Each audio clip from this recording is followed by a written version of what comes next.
হযরতুল আল্লামা হযরত মাওলানা কামরুল ইসলাম সাইদ আনসারী সাহেব, আল্লামা হযরত মাওলানা কামরুল ইসলাম সাইদ আনসারী সাহেব, পীরজাদা প্যাকেরহাট।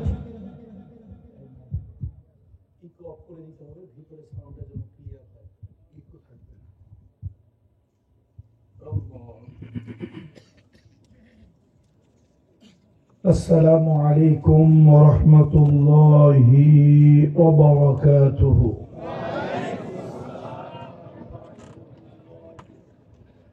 সকলে ভালো আছেন? যে আল্লাহ তাআলা যে হালাতে যখন রাখে, ভালো অথবা মন্দ, সুস্থ অথবা অসুস্থ, আলা কুল্লি হাল আলহামদুলিল্লাহ রাব্বিল আলামিন। আল্লাহ তাআলা আমাদেরকে যে হালাতেই রাখুন, আলহামদুলিল্লাহ। সুবহানাকা লা ইলমা লানা ইল্লা মা 'আল্লামতানা ইন্নাকা আনতাল আলিমুল হাকীম। রব্বি ইশরাহ লি সাদরি ওয়া ইয়াসসির লি আমরি ওয়াহলুল 'উকদাতাম মিন লিসানি রব্বি জিদনি ইলমান।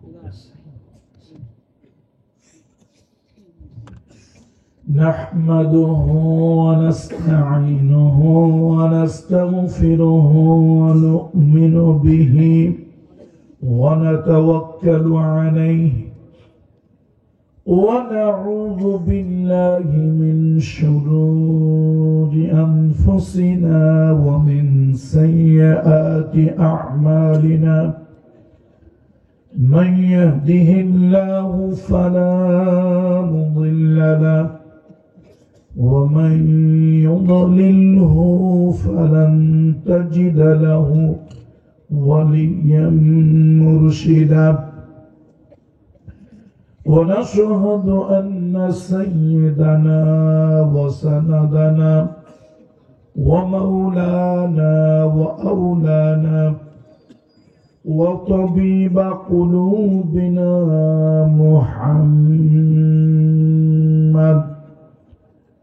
الذي أرسله بالحق بشيرا ونذيرا وداعيا إلى الله بإذنه وسراجا منيرا.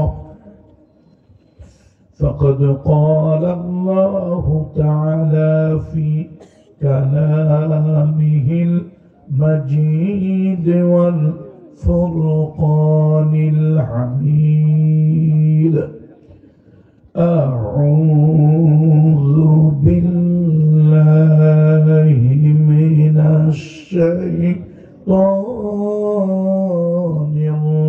الرجيم. بسم الله الرحمن الرحيم.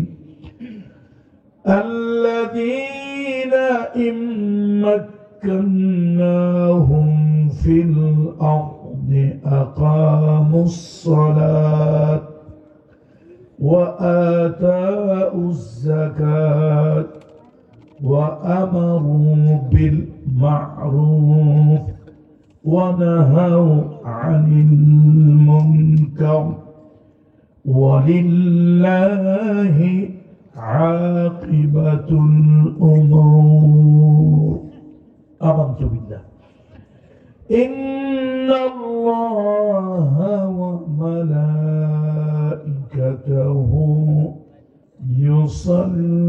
يصلون على النبي يا أيها الذين آمنوا صلوا عليه وسلموا تسليما. اللهم صل على سيدنا مولانا محمد وعلى آل سيدنا مولانا محمد بلغ العلا بكماله كشف الدجى بجماله حسنت جميع خصاله صلوا عليه وآله मुझे कुछ मिले या न मिले मोहम्मद मिले यानी वो शई जिसे अल्लाह मिले बलगल उला बिकमालिही कशफ दुजा बिजमाली हसनत जमीउ खिसालिही सल्लु अलैहि व आलिही अल्हम्दुलिल्लाह सुम्मा अल्हम्दुलिल्लाह व अम्मा बाद সিরাজগঞ্জ জেলার কাজীপুর উপজেলাধীন একটি স্বনামধন্য অঞ্চল যার নাম হলো নাটুয়াপাড়া। এই ঐতিহ্যবাহী যে নামের সাথে অনেক ইতিহাস, ঐতিহ্য, ভালোবাসা, স্মৃতি জড়িয়ে আছে, সেই নাটুয়াপাড়া একটা ব্যতিক্রম ধর্মী সংগঠন ইসলামী সমাজ কল্যাণ পরিষদ। নাটুয়াপাড়া ইসলামী সমাজ কল্যাণ পরিষদের উদ্যোগে আয়োজিত অধ্যকারে ঐতিহাসিক তাফসীরুল কোরআন মাহফিলের সম্মানিত সভাপতি, আপনাদের এলাকার কৃতি সন্তান, গৌরবান্বিত সন্তান ডক্টর মোহাম্মদ সেলিম রেজা বাবু, আল্লাহ তাআলা তাকে আরো বেশি সম্মানিত করুন, দীর্ঘ সুস্থ নেক হায়াত দান করুন। আজকের মাহফিলে আরো উপস্থিত আছেন এই ইউনিয়নের জামাত ইসলামীর সম্মানিত দায়িত্বশীল মাওলানা রফিকুল ইসলাম সাহেব, এবং আমার পাশে বসে আছেন সর্বজন শ্রদ্ধেয় ব্যক্তিত্ব, দীর্ঘদিন ধরে আমরা দিনী মাহফিল ওনাকে পাশে পাচ্ছি। আমি তার নেক হায়াতের জন্য দোয়া করছি। আমাদের চেয়ারম্যান সাহেব পুরো নামটা জানো কি? আব্দুল মান্নান চান। আল্লাহ তাআলা তাকে নেক হায়াত, সুস্থ হায়াত দান করুন। এই পৃথিবী থেকে আল্লাহ তাআলা তাকে যখন ডেকে নেবেন, ঈমানের হালাতে আল্লাহ তাআলা তার খাতিমা বিল খাইর নসিব করুন। মঞ্চে উপবিষ্ট আকাশের নক্ষত্র তুল্য হাজারাত উলামায়ে কেরাম, আইম্মায়ে মাসাজিদ, এই অঞ্চলের রাজনৈতিক, সামাজিক, ধর্মীয়, সাংস্কৃতিক অঙ্গনের গণ্যমান্য ব্যক্তিবর্গ, আমার সামনে আপনারা যারা আছেন, দিন প্রিয়, ধর্ম প্রিয়, ইসলাম প্রিয়, রসুল প্রিয়, তাওহীদ প্রিয় জনতা, বিশেষত 2024 সালের 36 জুলাই, দ্যাট মিনস 5ই আগস্ট, একটি নতুন সূর্য আমাদের জন্য যারা এনে দিয়েছেন, নির্ভয়ে কথা বলার স্বাধীনতা যারা এনে দিয়েছেন, সেই তারুণের উচ্ছ্বাস উদ্দীপনায় ভরপুর ছাত্র, তরুণ, কিশোর বন্ধুরা, মহিলা প্যান্ডেল সহ চতুর্দিকে ছড়িয়ে ছিটিয়ে থাকা মায়ের তুল্য, বোনের তুল্য সম্মানিতা মহিলারা, স্কুল, কলেজ, মাদ্রাসাগামী আমাদের কলিজার টুকরা স্নেহের মেয়েরা, আমি সকলের প্রতি শ্রেণী মোতাবেক শ্রদ্ধা, ভালোবাসা ও স্নেহ জ্ঞাপন করছি। আসুন আমরা সকলে আল্লাহ সুবহানাহু ওয়া তাআলার শুকরিয়া আদায় করি, পড়ি আলহামদুলিল্লাহ। আল্লাহ তাআলার দরবারে হৃদয়ের গহীন থেকে আরো শুকরিয়া আদায় করছি, পড়ছি আলহামদুলিল্লাহ। আমি কোন রাজনৈতিক বক্তব্য দেব না, কোরআনুল কারীমের তাফসীর করব। তবে কষ্টে কথা বলতে হয়, দীর্ঘ 15.5 বছর আপনারা স্বীকার করুন অথবা না করুন, আপনারা আমার কথা হৃদয় গ্রহণ করুন অথবা না করুন, বাস্তবতাকে কখনই অস্বীকার করা যায় না। এই বাংলাদেশে 56,000 বর্গমাইলের এই বাংলাদেশে সব থেকে বেশি নির্যাতিত হয়েছে এদেশের আলেম সমাজ। দেশের ভিতরে ক্যাসিনো চলেছে, যেটাকে বলে জুয়ার বার, মদের বার চলেছে, প্রস্টিটিউশন চলেছে, নানান ধরনের অনেক কিছু দেশে চলেছে। কিছু লোকদের সেগুলো নিয়ে এত মাথা ব্যথা ছিল না যত মাথা ব্যথা তাফসীরুল কোরআন নিয়ে। আল্লাহ তাআলার কাছে শুকরিয়া, তাফসীর মাহফিল জানি না সামনে কি হবে, অন্তত এখন কারো কাছে পারমিশনের জন্য যাওয়া লাগতেছে না। মুসলমানের দেশে কোরআনের কথা বলবো, কোরআনের তাফসীর করব, সেখানে পারমিশনের কেন প্রয়োজন হবে? আল্লাহ তাআলা ওই ভাইদেরকে হেদায়েত নসিব করুন। আল্লাহ তাআলা ওই ভাইদের বিবেককে আল্লাহ তাআলা খুলে দিন। আল্লাহ তাআলা দ্বীনের জন্য ওই ভাইদেরকে কবুল করুন যারা বিবেক বর্জিত হয়ে পশুর মতো আমাদের মাহফিলগুলোতে বাধা দিয়েছেন, বন্ধ করে দিয়েছেন। আল্লাহ তাআলা তাদেরকে হেদায়েত দান করুন, তাদেরকে দ্বীনের খিদমতের জন্য আল্লাহ তাআলা কবুল করুন। যেহেতু মহিলারাও আছে, আর পুরুষের থেকে মহিলারা কোন অংশে কম না। এই নাটুয়াপাড়া আগে যতবার প্রোগ্রাম করেছি দেখছি পুরুষের থেকে নারীর সংখ্যাই বেশি। পৃথিবীতে যা কিছু কল্যাণকর, অর্ধেক তার গড়ি আছে নারী, অর্ধেক তার নন। সুতরাং মহিলারা যেন কোরআনের এই তাফসীর থেকে উপকৃত হয়, পুরুষেরা যেন কোরআনুল কারীমের এই তাফসীর থেকে উপকৃত হয়, সেই জন্য আমি আজকে কোনো ভূমিকা ছাড়া আমি কালামুল্লাহ শরীফের সূরাতুল হজ এই সূরা থেকে 41 নম্বর আয়াতে কারিমা আপনাদের সামনে তুলে ধরেছি, তেলাওয়াত করেছি। এর উপরে কিছু কথা আমরা শুনব।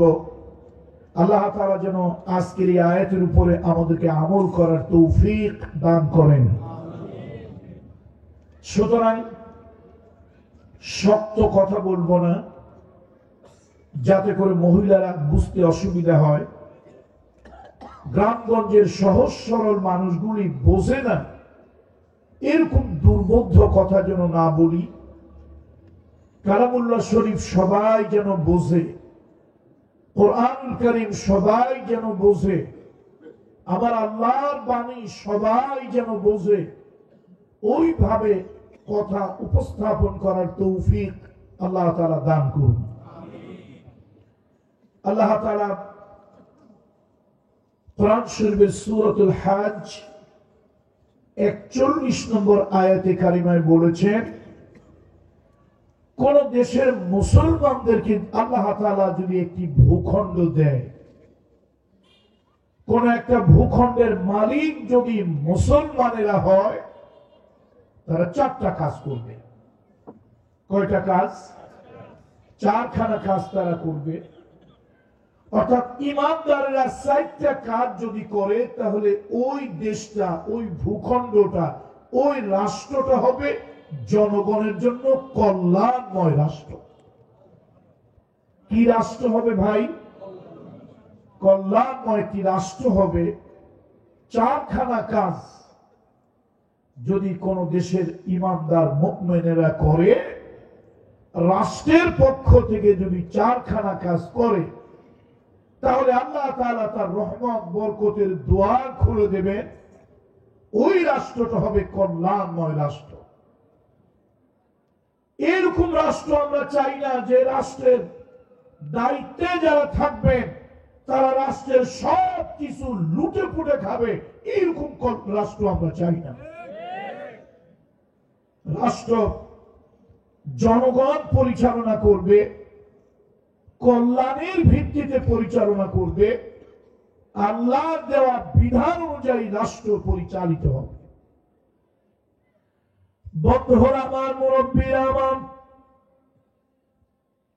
মুহাম্মদুর রাসূলুল্লাহ সাল্লাল্লাহু আলাইহি ওয়াসাল্লাম মদিনায় যখন গেলেন,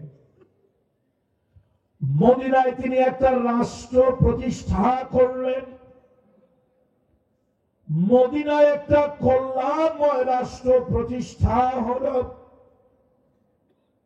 ওই রাষ্ট্রের প্রধান হলেন মুহাম্মদুর রাসূলুল্লাহ সাল্লাল্লাহু আলাইহি ওয়াসাল্লাম। একদিন নবীজির কন্যা ফাতিমাতুজ জোহরা রাদিয়াল্লাহু তাআলা আনহা আল্লাহর নবীর ঘরে আসলেন। বাবার কাছে অনুরোধ করলেন, বাবা, আপনি আমাকে এমন জামাইয়ের কাছে বিবাহ দিয়েছেন যার তো ঢেল টাকা পয়সা নাই। বাবা, আমাকে একটা চাকরানির ব্যবস্থা করে দেন, একটা দাসীর ব্যবস্থা করে দেন, আমাকে একটা কাজের মহিলা, কাজের বুয়ার ব্যবস্থা করে দেন। আমার মন চায় আমি সকালবেলায় ফজরের নামাজ পড়ি, ইশরাকের নামাজ পড়ি, চাষতের নামাজ পড়ি, মাগরিবের পর আওয়াবিনের নামাজ পড়ি, রাতের বেলায় তাহাজ্জুদের নামাজ পড়ি। 5 ওয়াক্ত ফরজ সালাত ইহতিমামের সাথে আদায় করি। নামাজ হয়ে যাওয়ার পর, নামাজ পড়ার পর দীর্ঘক্ষণ মুসাল্লায় বসে একটু তাসবিহ তাহলিল পড়ি, মাসনুন দোয়া পড়ি, একটু কোরআনুল কারীম তেলাওয়াত করি। আমার মন চায়, দিল চায়, কিন্তু আমি পারি না। তার কারণ হলো আমার সংসারে তো অনেক কাজ। খেজুরের ছোবড়া দিয়ে দড়ি পাকানো, ওই দড়ি দিয়া বালতি থেকে পানি উঠাইতে হয়। আপনার জামাই গম নিয়ে আসে, ওই গমগুলি পাথরের জাতায় পিষে, পাটায় পিষে আটা বানাতে হয়। আমি যখন খেজুরের ছোবড়া দিয়ে পাকানো দড়ি দিয়ে কুয়া থেকে পানি তুলি, তখন আমার হাতগুলি লাল হয়ে যায়। আমি যখন জাতায় পাটায় পিষে গমগুলো ভেঙে যখন আটা বানাই, আমার হাত ব্যথা হয়ে যায়, আমি সময় পাই না। ও বাবা, একটা চাকরানির ব্যবস্থা, একটা কাজের বুয়ার ব্যবস্থা যদি করে দেন, তাহলে ওই কাজের বুয়া কাজ করলো, ওই ফাঁকে আমি ইবাদত বন্দেগী করলাম। নবীজি ফাতেমাকে ভালোবাসতেন কেমন?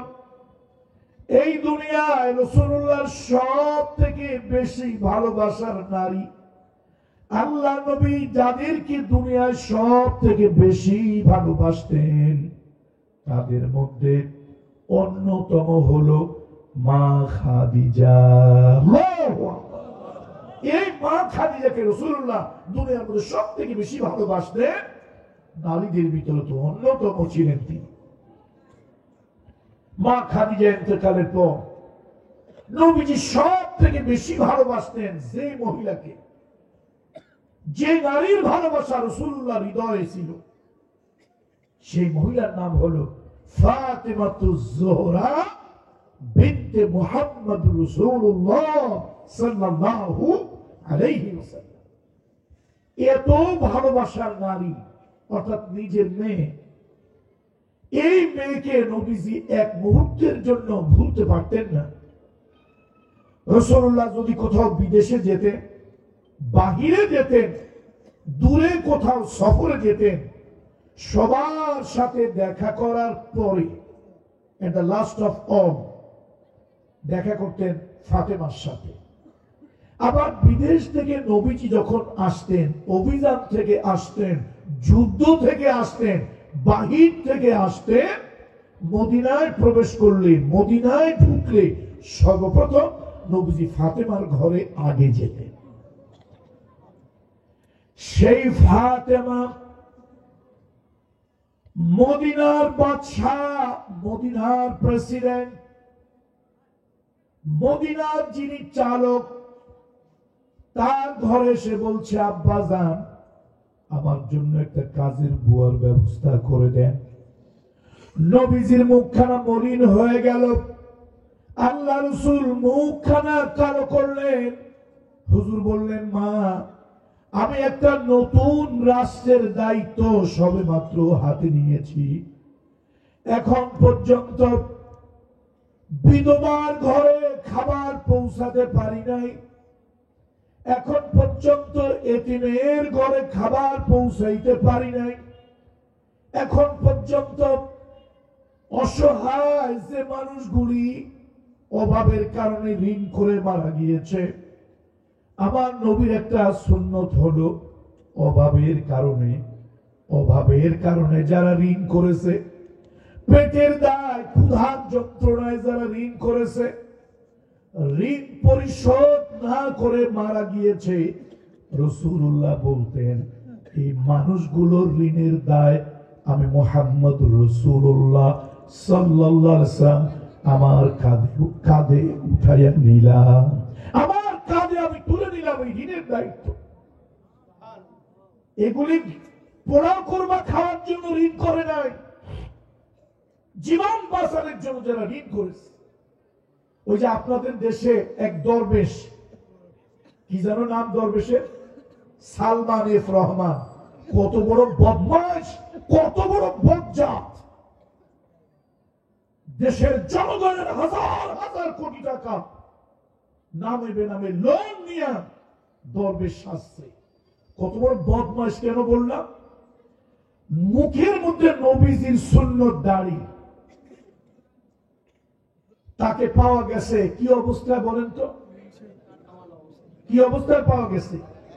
এই পাপ যদি আসলেই রাসূলুল্লাহ সুন্নত মনে করে দাঁড়িয়ে রাখতো, ফাঁসির মঞ্চে চড়লো, সে বলতো আমি দাড়িতে হাত দেব না।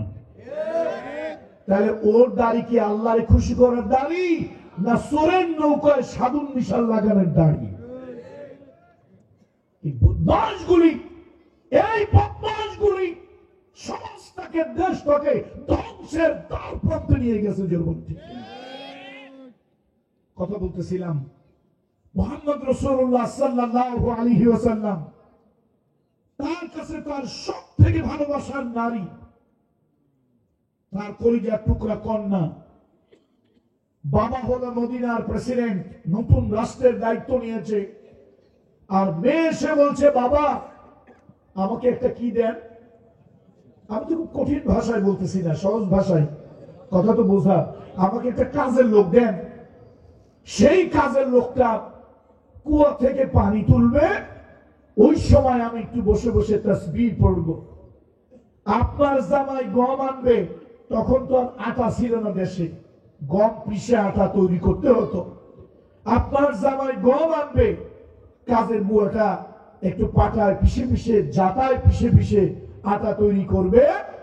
ওই ফাঁকে আমি একটু তাসবিহ পড়ে নেব, চাশতের নামাজ, ইশরাকের নামাজ, আওয়াবিনের নামাজ, তাহাজ্জুদের নামাজ, ইবাদতগুলি আমি বেশি বেশি করব। 5 ওয়াক্ত নামাজ তো ইহতিমামের সাথেই পড়ব।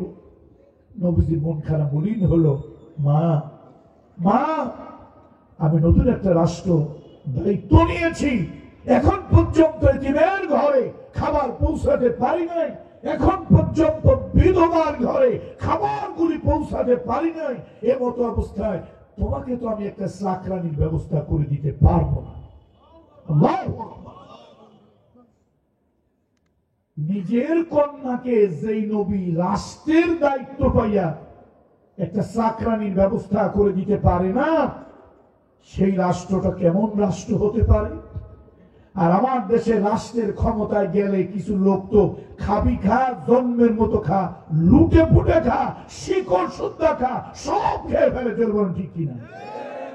কথা দুঃখে বলতে হয়, আপনাদের এই সিরাজগঞ্জের, আমি রাজনৈতিক ভাবে বলছি না, আল্লাহর কসম রাজনৈতিক ভাবে কথাটা নিয়েন না, আপনাদের এই সিরাজগঞ্জের সুসন্তান হোক আর কুসন্তান হোক, এটা আপনাদের কাছে বিচার্য।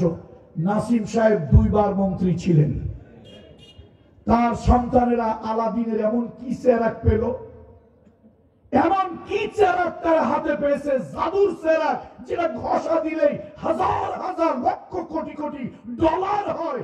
আমেরিকায় তাদের কোটি কোটি ডলার, এগুলি আসলো কোথা থেকে? নিশ্চয় কোন আলাদিনের চেরাক তার হাতে পেয়েছিল, ঘষা দিলেই কোটি কোটি ডলার হয়ে যেত। এই টাকাগুলি রাষ্ট্রের টাকা, এই টাকাগুলি জনগণের টাকা, এই টাকাগুলি দেশের বিভিন্ন প্রজেক্টের টাকা। রাষ্ট্রের দায়িত্বে যারা থাকে, রাষ্ট্রের দায়িত্বে থেকে যারা রাষ্ট্রের সম্পদ তসরুফ করে, আল্লাহ লানাতের উপরে, আল্লাহ লানাতের উপরে, ওই রাষ্ট্র থেকে রহমত আর বরকত উঠে যায়। একজন লোকের জীবনী আপনাদেরকে পড়ার জন্য আমি অনুরোধ করছি, প্লিজ। মা বোনরা যারা আছেন তাদেরকেও বলতেছি, পুরুষরা যারা আছেন তাদেরকেও বলতেছি, একটা লোকের জীবনী পড়ার জন্য আমি অনুরোধ করতেছি আপনাদেরকে। তিনি হলেন ইসলামের 5ম খলিফা ওমর বিন আব্দুল আজিজ রাহমাহুল্লাহু তাআলা। সম্ভব হলে যারা অন্তত বাংলা পড়া জানে, বাংলা পড়া জানেন, প্লিজ, কোন রাজনৈতিক উদ্দেশ্য নয়, আপনি একজন মুসলমান হিসেবে জানার জন্য কার জীবনীটা পড়ার জন্য অনুরোধ করছি? ওমর বিন আব্দুল আজিজ রাহিমাহুল্লাহু তাআলা, ইসলামের 2য় খলিফা, ওমরের বংশধর, তারই রক্ত। 5ম খলিফা ওমর বিন আব্দুল আজিজের জীবন আমাকে অনেক অনুপ্রাণিত করেছে। উনি ছিলেন খুব উচ্চাভিলাষী, খুব বিলাসী, আয়েশী জীবন যাপন করতেন। এত দামি পারফিউম, এত দামি সেন্ট তিনি ব্যবহার করতেন, যেগুলি সমাজে সচরাচর কেউ ব্যবহার করত না। তিনি যদি কোনো রাস্তা দিয়ে হেঁটে যেতেন, লোকেরা বলতো এই রাস্তায় ওমর বিন আব্দুল আজিজ গিয়েছে। তার নাকের ভিতরে যে সেন্ট, যে আতরের ঘেরান পাওয়া যেত, এটা অন্য কারো কাছে নাই। এক জামা 1 বার 2 বারের বেশি 3 বারের বেশি পড়তেন না। সেই যুগে এটা বিরাট একটা ব্যাপার, যখন জামা প্রতিনিয়ত চাইলেই তৈরি করা যায় না, সেই সময় 1 বার 2 বারের 3 বারের বেশি একটি জামা তিনি পরিধান করতেন না। এত বিলাসী আয়েশী জীবন যাপন করতেন। আল্লাহু আকবার। ক্ষমতা কাউকে উশৃঙ্খল বানায়, ক্ষমতা কাউকে স্বৈরাচারী বানায়, ক্ষমতা কাউকে চোর ডাকাত বানায়, আবার ক্ষমতা কাউকে আল্লাহর ওলি বানিয়ে দেয়। ওমর বিন আব্দুল আজিজ যেভাবেই হোক, আল্লাহ তাকে ক্ষমতা দিলেন, তার বিলাসী আয়েশী জীবন যাপন বন্ধ হয়ে গেল। অধিকাংশ সময় তিনি জয়তুনের তেলের ভিতরে শুকনা রুটি চুবিয়ে চুবিয়ে খেতেন। অধিকাংশ সময় লোকেরা বলল, আমিরুল মুমিনিন, আপনি তো চাইলে এর থেকে একটু ভালো কিছু খেতে পারেন। তিনি বলতেন, শোনো, আমি চাইলেও এর থেকে কিছু ভালো খেতে পারি, কিন্তু আমার কাছে মনে হয় আমার রাষ্ট্রের মানুষগুলি, আমার রাষ্ট্রের জনগণ এর থেকে বোধহয় ভালো কিছু খেতে পারে না। যারা গরিব মানুষ, কিয়ামতে আল্লাহর আদালতে রাষ্ট্রপ্রধান হিসাবে, সরকার প্রধান হিসাবে আমি যেন আল্লাহর আদালতে ধরা পড়ে না যাই, এই জন্য আমার দেশের সব থেকে গরিব মানুষগুলো যেই খাবার খায়, আমি অধিকাংশ সময় ওই খাবার খাই, আল্লাহর কাছে যেন ধরা না পড়ি। ওমর বিন আব্দুল আজিজ তিনি কখনো দল দেখে বিচার করতেন না। তার আদালতের নির্দেশ ছিল বিচারক বিচার করবে, তবে দল দেখে ধর্ম দেখে নয়। বলেন আমাদের দেশের আদালতগুলোতে নিরপেক্ষ বিচার হয় না দল দেখে বিচার হয়? ওয়াকসিতু ইন্নাল্লাহা ইউহিব্বুল মুকসিতিন। সুবিচার করো, ন্যায় বিচার করো। আল্লাহ তাআলা ন্যায় বিচার সুবিচারকে ভালোবাসে।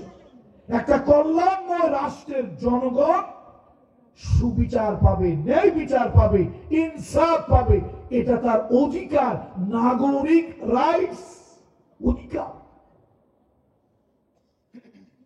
হযরত ওমর বিন আব্দুল আজিজের সময় একজন আল্লাহর ওলি বুজুর্গ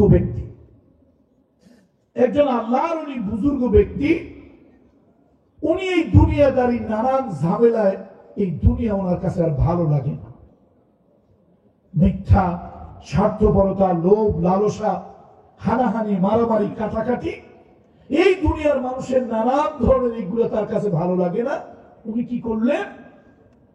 উনি একটা নির্জন এলাকায়, পাহাড়ের পাদদেশে নির্জন একটা এলাকায় উনি চলে গেলেন। সেখানে একটা গেড়া কুটি, একটা কুড়ে ঘর তৈরি করলেন।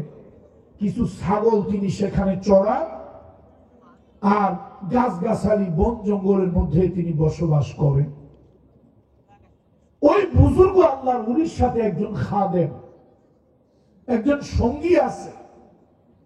প্রতিদিন বুজুর্গ সকালবেলায় ঘুম থেকে উঠে ফজরের নামাজ আদায় করে। তার ঘরের পাশে একটা নিচু জায়গা, ডোবা জায়গা আছে, ওই জায়গায় পানি জমা হয়ে আছে। এই পাহাড়ের জঙ্গলের বিভিন্ন প্রাণীরা এসে ওই জায়গা থেকে পানি খায়। লোকটা বুজুর্গ প্রতিদিন সকালবেলা ওই দিকে তাকায় থাকে আর তাসবিহ পড়ে, মাসনুন দোয়া পড়ে, সুবহানাল্লাহ, আলহামদুলিল্লাহ, আল্লাহু আকবার, আয়াতুল কুরসি, কালামুল্লাহ শরীফ তেলাওয়াত, এগুলো তিনি ওই দিকে তাকায় করেন। আজকে ফজরের নামাজ পড়ে দোয়া পড়তে বসছে। ওই যে নিচু ঢালু জায়গা যেখানে পানি জমা হয়ে আছে, এই পাহাড়ের পাদদেশের এই ঝোপঝাড়ের যত পশু পাখি আছে এখানে এসে পানি খায়। উনি লক্ষ্য করে দেখলেন, ওদিকে তাকাইলেন, পড়লেন ইন্না লিল্লাহি ওয়া ইন্না ইলাইহি রাজিউন।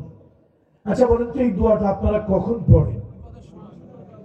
মানুষ মারা গেলে। কিন্তু আসলে এটা শুধু মানুষ মারার দোয়া না। ওয়া ইযা আসাবাতহুম মুসিবাতুন ক্বালু ইন্না লিল্লাহি ওয়া ইন্না ইলাইহি রাজিউন। আল্লাহ তাআলা বলেন, মুমিনের উপরে যখন কোনো বিপদ, আপদ, বালা, মুসিবত, এমনকি তার পায়ে একটা কাঁটাও যদি ফুটে যায়, শামুকে যদি একটু পাও কেটে যায়, স্লিপ খেয়ে যদি পড়ে যায়, মুমিন কি বলবে? ইন্না লিল্লাহি ওয়া ইন্না ইলাইহি রাজিউন। কিন্তু আমাদের দেশের লোকেরা এটা মনে করছে এটা মরার দোয়া। এটা কিসের দোয়া? এক স্কুলে গেছে ইন্সপেক্টর ভিজিট করার জন্য, ইন্সপেকশনে গিয়েছে, ইন্সপেক্টর পরিদর্শন করার জন্য গিয়েছে। তো গেলে পরে আগেকার দিনে তো এটা ছিল, এখন তো আর মানুষের মধ্যে ওরকম ভয় ডর নাই। ওই সর্বনাশ, কোন স্কুলে কোন যদি ভিজিটর পরিদর্শক আসতো, এক সপ্তাহ আগে থেকে মাস্টারদের ঘুম নাই, সবাই তটস্থ হয়ে আছে। তো ইন্সপেক্টর আসছে, এক ইচ্ছা মতো এক ক্লাসে ঢুকছে, ঢুকে বলে, এই ছেলেরা, মেয়েরা, আচ্ছা বলো তো, লোকটা মারা গেল ইংরেজি কি? লোকটা মারা গেছে ইংরেজি কি? কেউ ভয়তে কিছু কয় না। লোকটা মারা গেছে ইংরেজি কি? দুষ্ট একটা পোলা ছিল ক্লাসের মধ্যে, হাত উঠে কয়, স্যার ইংরেজি পারি না, তবে আরবি পারি। ইন্সপেক্টরের মনের মধ্যে কিউরিসিটি, কৌতূহল জাগলো। আজীব ব্যাপার, আসলাম স্কুল পরিদর্শনে, ঢুকলাম ক্লাসে, জিজ্ঞেস করলাম ইংরেজি ট্রান্সলেশন, লোকটা মারা গেল ইংরেজি কি? ইংরেজি কেউ পারে না। মজার কথা, ছাত্র একটা কয় আরবি পারি। তো বাবা তুই দাঁড়া, দাঁড়ায় বল কি আর এই লোকটা মারা গেল আরবি কি? কয় স্যার ইন্না লিল্লাহি ওয়া ইন্না ইলাইহি রাজিউন। আচ্ছা বলেন তো, লোকটা মারা গেলে আরবি কি ইন্না লিল্লাহি ওয়া ইন্না ইলাইহি রাজিউন? এইটা মনে করছে সমাজের লোকেরা ভাবে এটা পড়লেই কেউ কি হয়েছে, কথা কয় না, কেউ মারা গেছে। ওমর বিন আব্দুল আজিজের শাসনকালে ওই যে বুজুর্গ আল্লাহর ওলি সিয়ামুন নাহারে কিয়ামুল লাইল, দিনভর যিনি রোজা রাখেন, রাত জেগে জেগে যিনি ইবাদত বন্দেগী করেন, উনি কি পড়লেন সকালবেলা আজকে? ইন্না লিল্লাহি ওয়া ইন্না ইলাইহি রাজিউন। খাদেম জিজ্ঞেস করলো, হুজুর ঘটনা কি? কয়ে বাবারে, আমি একটা বিপদের আলামত লক্ষ্য করতেছি। আমার কাছে মনে হয় ন্যায় পরায়ণ শাসক, ন্যায় পরায়ণ বাদশাহ ওমর বিন আব্দুল আজিজ মনে হয় দুনিয়াতে নাই। কি আজীব কথা। এখন সে চিন্তা করে, খাদেমের ইমান তো আর অত গাঢ় না। সে মনে মনে চিন্তা করে, ওয়্যারলেস নাই, টেলিফোন টেলিগ্রাফ নাই, সোশ্যাল মিডিয়া নাই, তুমি বেটা কেমনে বুঝলা সে দুনিয়ায় নাই? মনের মধ্যে তার একটা খুঁতখুঁতি, হুজুর একটু পরীক্ষা করতে হবে। তো কোনো একটা কিছু কেনার নাম বলে, যেরকম কেনাকাটা করতে হলে হাট বাজারে যেতে হয়, ওরকম একটা কিছু কেনাকাটার নাম করে হুজুর থেকে বললো, হুজুর আমি একটু বাজার থেকে আসি। ঠিক আছে যাও। তো বাজারে গেছে। বাজারে গিয়ে দেখে লোকজনের ভিতরে কানা ঘুষা, কেমন কেমন একটা ভাব, একে অপরের সাথে কথা বলে, লোকগুলোর ভিতরে হতাশার চিহ্ন, চেহারা মলিন। গিয়ে বললো, ভাই ব্যাপার কি, কি হয়েছে তোমাদের এরকম দেখাচ্ছে কেন? একটা লোক রাগ করে কয়, মিয়া তুমি কি জঙ্গল থেকে আসলা? আসলে তো কোথা থেকে গেছে, জঙ্গল থেকেই তো গেছে। শেষ পর্যন্ত বলল যে হ্যাঁ আপনি বলেন কি ব্যাপারটা কি? কয় যে ন্যায় পরায়ণ বাদশাহ, রাষ্ট্রপ্রধান, সরকার প্রধান ওমর বিন আব্দুল আজিজ তিনি দুনিয়াতে নাই, রাহিমাহুল্লাহু তাআলা। তিনি ইন্তেকাল করেছেন, মুন্তাকিল হয়েছেন। খাদেমের দিলের ভিতরে খটকা লাগলো, এটা কেমন কথা? জঙ্গলে নির্জনে পাহাড়ের পাদদেশে রইলাম, আপনি কেমন করে বুঝলেন, কেমন করে জানলেন? তিনি আর অপেক্ষা না করে চলে গেলেন ওই বুজুর্গ আল্লাহর ওলির কাছে। গিয়ে বললেন, হুজুর ওমর বিন আব্দুল আজিজের মতো একজন ন্যায়পরায়ণ শাসক, একজন জনদরদী, প্রজা হিতৈষী, তার মতো একজন কল্যাণময় রাষ্ট্রের শাসক তিনি ইন্তেকাল করেছেন। হুজুর দুঃখ ভারাক্রান্ত হৃদয়ে পড়ল, ইন্না লিল্লাহি ওয়া ইন্না ইলাইহি রাজিউন। হুজুর আপনি কেমনে বুঝলেন, কিভাবে বুঝলেন? আপনার কাছে কে টেলিফোন করলো? আপনি গায়েবের খবর কেমন করে বুঝলেন? ওমর বিন আব্দুল আজিজ দুনিয়ায় নাই, তিনি মারা গিয়েছেন। আপনি কি গায়েবের খবর জানেন কিনা? আল্লাহর ওলি বললেন, নাউযু বিল্লাহ, গায়েবের খবর একমাত্র আল্লাহ জানে। আল্লাহ তাআলা ছাড়া গায়েবের খবর আর কারো কাছে নাই। আমি ওই প্রতিদিন সকাল বেলায় আমি যখন তাসবিহ পড়ি, ফজরের নামাজের পরে তাসবিহ পড়ি, আমি ওই ডোবা জায়গা, নিচু জায়গা, ঢালু জায়গা, যেই জায়গায় কিছু পানি জমা হয়ে আছে, এই ঝোপঝাড় জঙ্গল, এই পাহাড়ের প্রাণীগুলি ওই জায়গা থেকে পানি পান করে। আমি প্রতিদিন তাকায় তাকায় দেখি, আর রাষ্ট্রের ভিতরে যদি সুবিচার থাকে, রাষ্ট্রের ভিতরে যদি ন্যায় বিচার থাকে, রাষ্ট্রের যদি ইনসাফ থাকে, তাহলে ওই ইনসাফ রাষ্ট্রের জঙ্গল পর্যন্ত পৌঁছে যায়। আমি প্রতিদিন লক্ষ্য করে দেখতাম, এই জঙ্গলের ভিতরে একটা হিংস্র প্রাণী, একটা নিরীহ প্রাণীর উপরে যেন অন্যায় ভাবে চোখ তুলে তাকাতেও ভয় পায়, তাকাতে চায় না। কিন্তু আজকে যেন কেউ কাউকে মানে না, কেউ কারো কমান্ড মানে না।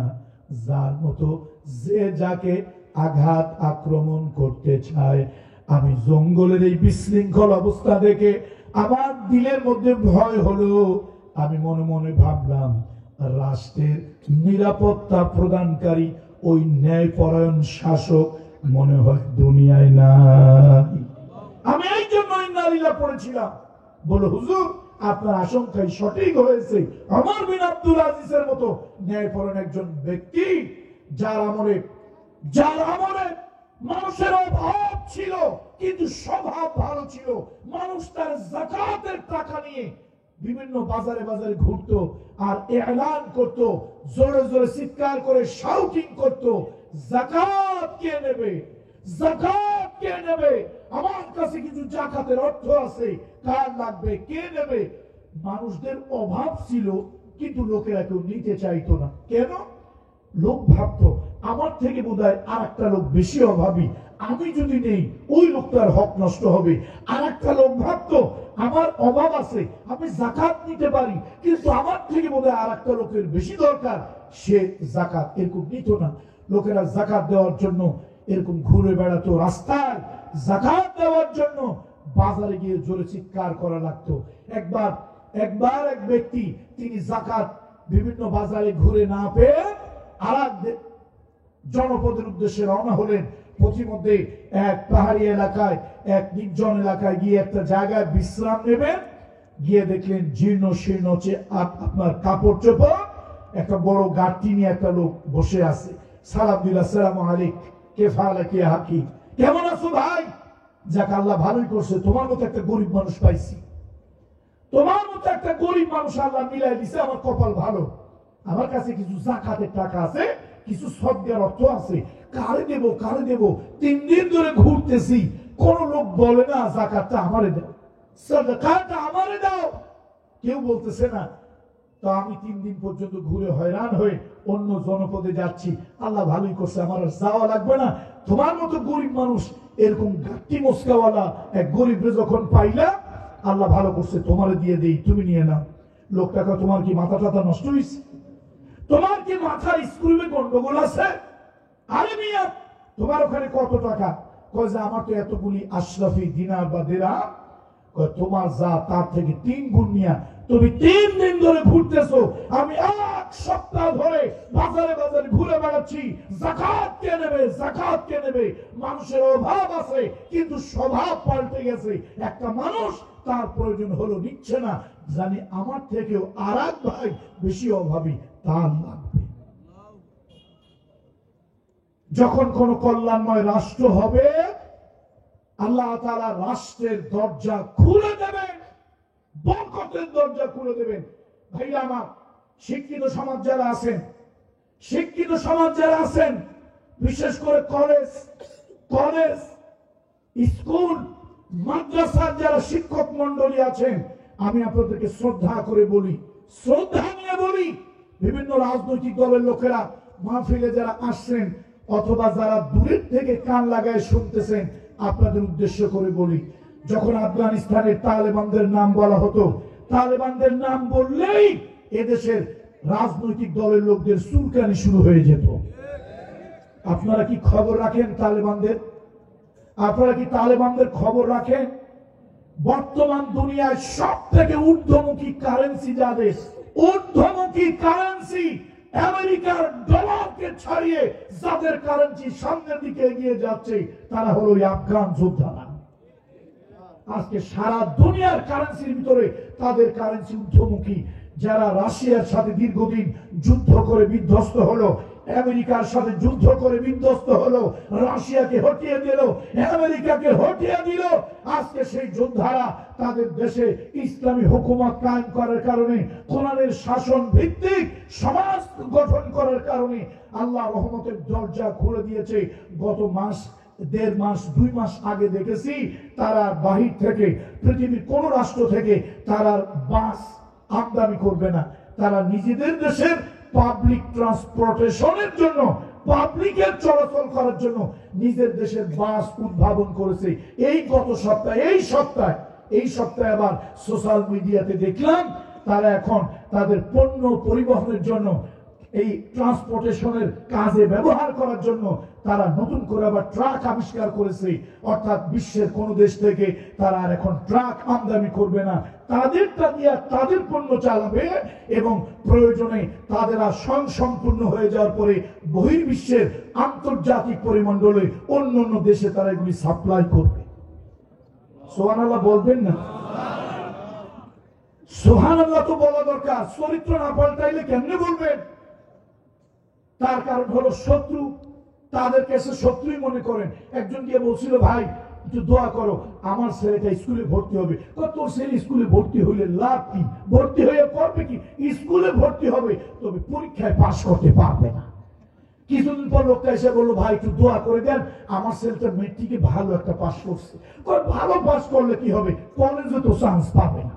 শেষে কলেজে চান্স পাইছে, বিশ্ববিদ্যালয় পাশ করছে। লোকের কাছে আসছে একটু দোয়া নেওয়ার জন্য, ভাই আপনি আমার প্রতিবেশী, একটু দোয়া করেন। লোকের কাছে দোয়া করে লাভ কি? তোর ছেলে পড়াশোনায় রেজাল্ট যতই করুক, ও তো চাকরি পাবে না। শেষে চাকরিও পাইছে। এরকম কিছু লোক আছে যাদের চরিত্রের ভিতরে, জেহেনের ভিতরে, কালবের ভিতরে, দিমাগের ভিতরে আল্লাহ তাআলা এমন মোহর মেরে দিয়েছে, ইসলাম পন্থীদের কোনো কিছু তারা ভালো চোখে দেখেন। আছেন এরকম কিছু লোক? নাটুয়া পাড়ার ভাইদেরকে বলি, এই বাম মানসিকতার যারা, তাদেরকে বলি, আজকে আফগানের পানি গোটা পৃথিবীতে চলে যাচ্ছে। তাদের কারেন্সি পৃথিবীতে সব থেকে ঊর্ধ্বমুখী। কনভার্সন রেট বলেন, জিডিপির হার বলেন, তাদের ঊর্ধ্বমুখী। সারা দুনিয়াকে ছেড়ে তারা চলে যাচ্ছে। আল্লাহ তাআলা কোরআন কারীমের ভিতরে বলেছেন, যখন একটা কল্যাণময় রাষ্ট্র হবে, আল্লাহ তাআলা ওই রাষ্ট্রে রহমত আর বরকতের দুয়ার আল্লাহ তাআলা খুলে দেবে। দেশের জনগণ একমাত্র আল্লাহর ভয় ছাড়া অন্য কারো ভয় আর দিলের মধ্যে থাকবে না। তাহলে সেই কল্যাণময় রাষ্ট্রের কথাই বলার জন্য কোন সূরা থেকে একটা আয়াত পড়ছিলাম? সূরাতুল হজ। সূরাতুল হজ 41 নম্বর আয়াত। মা বোনরা যারা আছেন তারাও শুনবেন, পুরুষরা যারা আছেন তারাও শুনবেন। আল্লাহ তাআলা বলেন, আল্লাযীনা ইম্মাক্কান্নাহুম ফিল আরদ। আমি যদি ইমানদারদেরকে কোন রাষ্ট্রের মালিকানা দেই, ইমানদাররা যদি কোন রাষ্ট্রের মালিক হয়, তাহলে তারা চারখানা কাজ করবে। আকামুস সালাত, নামাজ কায়েম করবে। ওয়া আতাউজ যাকাত, যাকাত ভিত্তিক অর্থনীতি করবে। ওয়া আমারু বিল মা'রুফ, সৎ কাজের আদেশ দেবে। ওয়া নাহাউ আনিল মুনকার, আর অসৎ কাজে বাধা দেবে, নিষেধ করবে। ওয়ালিল্লাহি আকিবাতুল উমুর, আর ভালো কাজের পরিণতি একমাত্র আল্লাহ তাআলার কাছে। সুবহানাল্লাহ। চারখানা কাজ। প্রথম কাজ হলো নামাজ কায়েম করা। নামাজ, কল্যাণময় রাষ্ট্রের প্রথম কাজ নামাজ। আপনি বলেন, আমার দেশে যারা রাষ্ট্র চালায়, দল দিয়ে বলেন না প্লিজ, আল্লাহর দোহাই দিয়ে বলছি, আল্লাহর কসম দিয়ে বলছি, কোন দলীয় ভাবে বিচার করিয়ে না। বলেন, আমার দেশের রাষ্ট্র যারা চালায় কত পার্সেন্ট নামাজ পড়ে? নামাজি বেশি না বেনামাজি বেশি? নামাজি বেশি না বেনামাজি বেশি? এক মন্ত্রী তো ঘোষণাই দিলেন, কয় আগামীকালকে ঈদ উল ফিতরের জানাজার নামাজ অনুষ্ঠিত হবে। নাম বলবো? বলা দরকার নাই, দরকার নাই। আরে ভাসুরের নাম জানি, ভাসুরের নাম জানি, মুখে নেওয়া দরকার নাই। উনি তো জানাজার নামাজ পড়ে ফেলছে, ঈদ উল ফিতরের নামাজ। আমার দেশে আমরা যাদেরকে ভোট দিয়ে নির্বাচন করে জনপ্রতিনিধি করি, ইল্লা মাশাআল্লাহ 2-4 জন ছাড়া অধিকাংশই হলো বেনামাজি। আল্লাহ বলেছেন, কল্যাণময় রাষ্ট্রের প্রথম কাজ হলো রাষ্ট্র নামাজ কায়েম করবে। আকামুস সালাত, নামাজ যদি প্রতিষ্ঠা হয়, জনগণের নৈতিক চরিত্র ভালো হবে। নামাজ যদি প্রতিষ্ঠা হয়, জনগণ আল্লাহওয়ালা মুত্তাকি পরহেজগার হবে। জনগণ সময়ের প্রতি তার গুরুত্ব আসবে। যারা 5 ওয়াক্ত নামাজ টাইম মতো পড়ে, ঘন্টা মেপে পড়ে, মিনিট আদায় করে পড়ে, এই মানুষগুলি কখনোই সময়ের ব্যাপারে অসচেতন হতে পারে।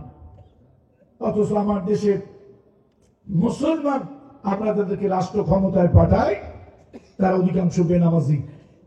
এই নির্বাচনের আগে এক লোক 18 জায়গায় গিয়ে আসরের নামাজ পড়ার জন্য যায় নামাজ চাইছে। কয় জায়গায় ভাই? এখন সাথের লোকজন কয় নেতা, ব্যাপারটা কি?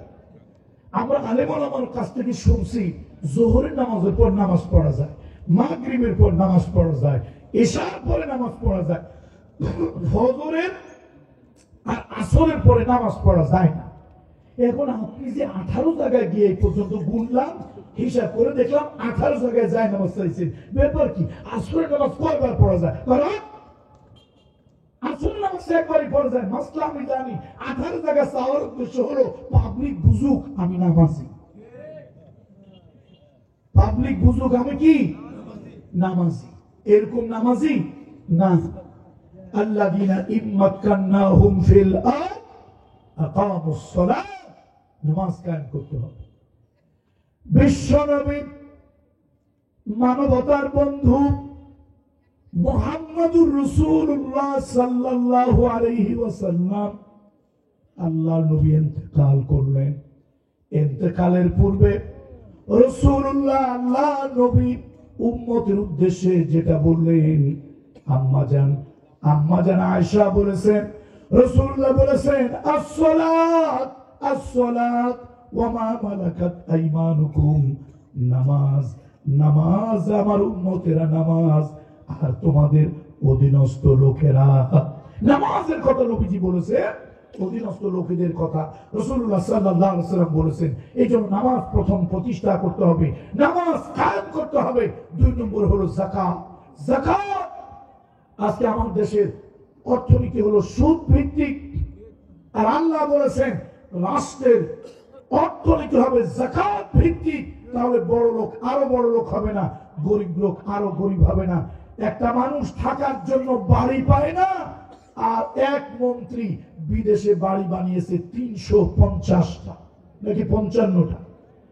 এদেরকে জনসম্মুখে জেলখানার 4 দেওয়ালের ভিতরে নয়, এদেরকে জনসম্মুখে মানুষ যেখানে আছে হাজার হাজার লক্ষ মানুষের সামনে পাছার মধ্যে দিয়া বাঁশ ঢুকাইয়া এদের প্রত্যেককে গলায় ফাঁসি দিয়ে মারা উচিত। বলেন একটা মানুষের জন্য কয়টা বাড়ি দরকার? একটা না, 3টা হোক, 4টা হোক, 5টা হোক। আচ্ছা 350 অথবা 55 বাড়ি দিয়ে করবে কি? ওর কয় পুরুষ থাকবে? আর প্রশ্ন হলো এত বিদেশে এত টাকা সে পাইল কোথায়? কিভাবে আসলো তার কাছে টাকা? সে কি টাকা তৈরি করে? সে কি টাকার ফ্যাক্টরি আছে? কিভাবে তার এত টাকা হয়?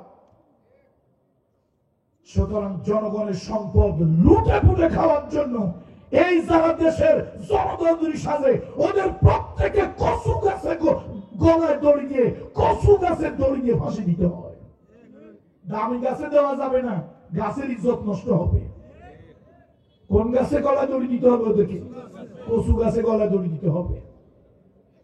তোমরা জনগণের সামনে আসলে জনদরদি, জনগণের সামনে আসলে জনতার বন্ধু, গরিবের বন্ধু। তো গরিবের বন্ধু হলে তোমাদের সম্পদের পাহাড় গড়ে, আর গরিব গাছতলায় থাকতে পারে না।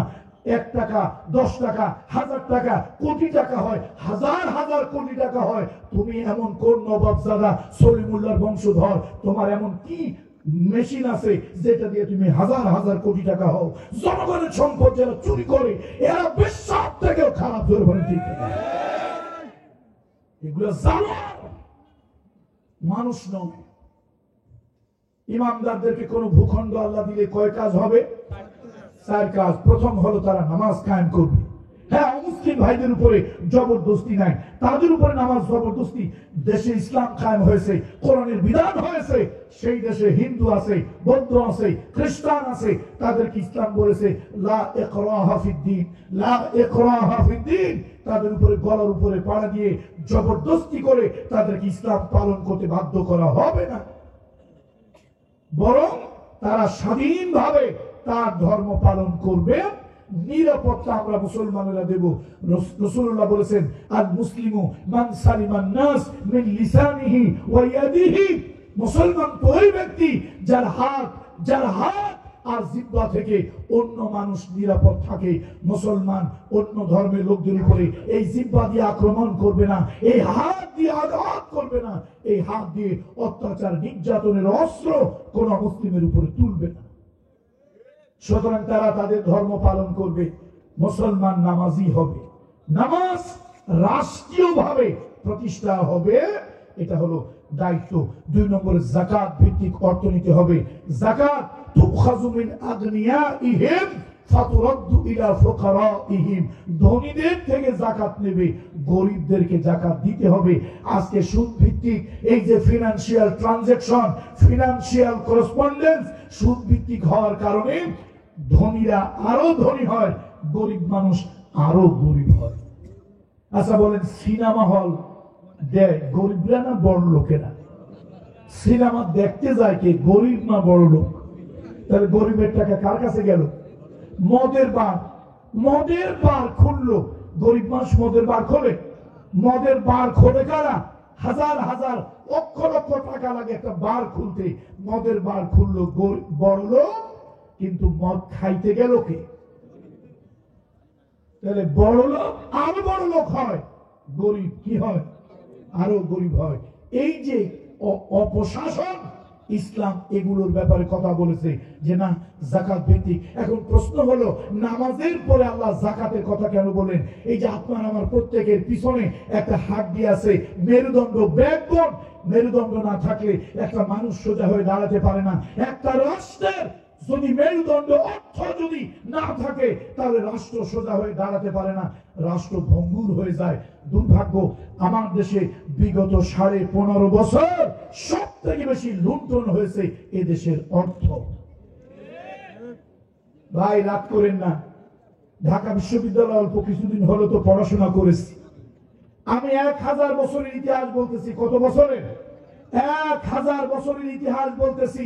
বিগত 1000 বছরের ভিতরে সারা দুনিয়াতে এরকম ঘটনা দ্বিতীয় আরেকটা খুঁজে পাওয়া যাবে না।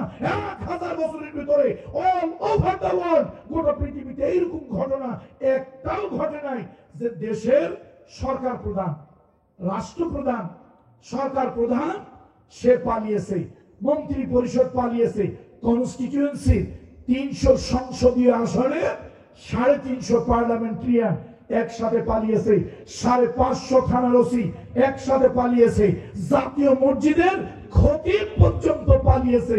পৃথিবীর ইতিহাসে 1000 বছরের ভিতরে এরকম ঘটনা দ্বিতীয় আরেকটা পাওয়া যায় নাই। এটা চিন্তা করছেন আপনি কত বড় অভিশাপ? রাসূলুল্লাহ সাল্লাল্লাহু আলাইহি সাল্লাম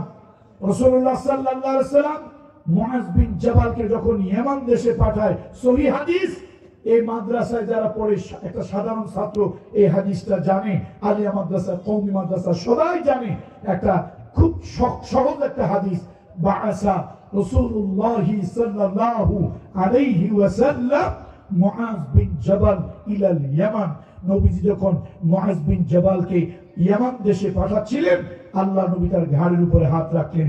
এ মুআজ, তুমি ইয়ামান দেশে যাচ্ছ, দ্বীনের দাওয়াত দেবে, যাকাত গ্রহণ করবে, রাষ্ট্র শাসন করবে। এ মুআজ, খবরদার, জনগণের ছাগলের গলার একটা রশি নিয়া পর্যন্ত জনগণের উপর অত্যাচার নির্যাতন করবে না। ইত্তাকু দাওয়াতাল মাজলুম, মজলুমের বরদোয়াকে ভয় পাও। ফাইন্না লাইসা বাইনাহু ওয়া বাইনাল্লাহি হিজাব, আল্লাহর সাথে মজলুমের সাথে কোনো পর্দা থাকে না। এই বরদোয়াগুলি বিনে পর্দায় আল্লাহর আরশে আজিমে চলে যায়। সারা বাংলাদেশ আপনারা শুধু নাটুয়া পাড়া নিয়ে থাকেন, শুধু নাটুয়া পাড়া নিয়ে থাকেন। সারা বাংলাদেশে বিগত 15.5 বছর আওয়ামী লীগ যে নির্যাতন করেছে, মিথ্যা মামলা দিয়েছে, মানুষের উপর যে হয়রানি করেছে, গুম করেছে, খুন করেছে, ইসলামিক দলগুলোকে নিশ্চিহ্ন বিচ্ছিন্ন করে দিয়েছে। এইটা সারা দুনিয়ার জন্য একটা কলঙ্ক। আল্লাহ তাআলা তাদেরকে এমন শিক্ষা দিয়েছে, 1000 বছরের ভিতরে পৃথিবীতে এরকম ইতিহাস নাই। দেশের প্রধানমন্ত্রী, 300 মন্ত্রী পরিষদের সদস্য, 300 পার্লামেন্টারিয়ান, এমনকি 550 থানার ওসি সুদ্ধা একসাথে পালিয়েছে। পৃথিবীর ইতিহাসে এমন কোন নজির খুঁজে পাওয়া যায় না। এটা শুধু আওয়ামী লীগের বন্ধুদের জন্য, আওয়ামী লীগের বন্ধুদের জন্য এটা বলি না। ইহতিসাব করুন, আপনাদের থেকে শিক্ষা গ্রহণ করুন, খাঁটি দিলে আল্লাহর কাছে তওবা করুন, ভবিষ্যৎটা আপনারা ভালো করুন। আবার ক্ষমতায় যারা আসতে চাচ্ছে তাদেরও ভাবটা বেশি ভালো দেখি না। তারাও মনে করতেছে বোধহয় দেশ এখন তারা অলরেডি মালিক হয়ে গেছে। শোনেন, ওনাদের কারো মামু বাড়ি, কারো তাওই বাড়ি, কারো স্বামীর বাড়ি ওই দেশে ওপারে, এই জন্য তারা ওখানে পালাইছে। আপনার 3 দিকে কিন্তু নেইবার কান্ট্রি যারা আছে, আপনার কিন্তু মামু বাড়ি, তাওই বাড়ি, খালু বাড়ি নাই, আপনার আছে বঙ্গোপসাগর। ওনারা পালানোর জন্য সময় পেয়েছে 45 মিনিট।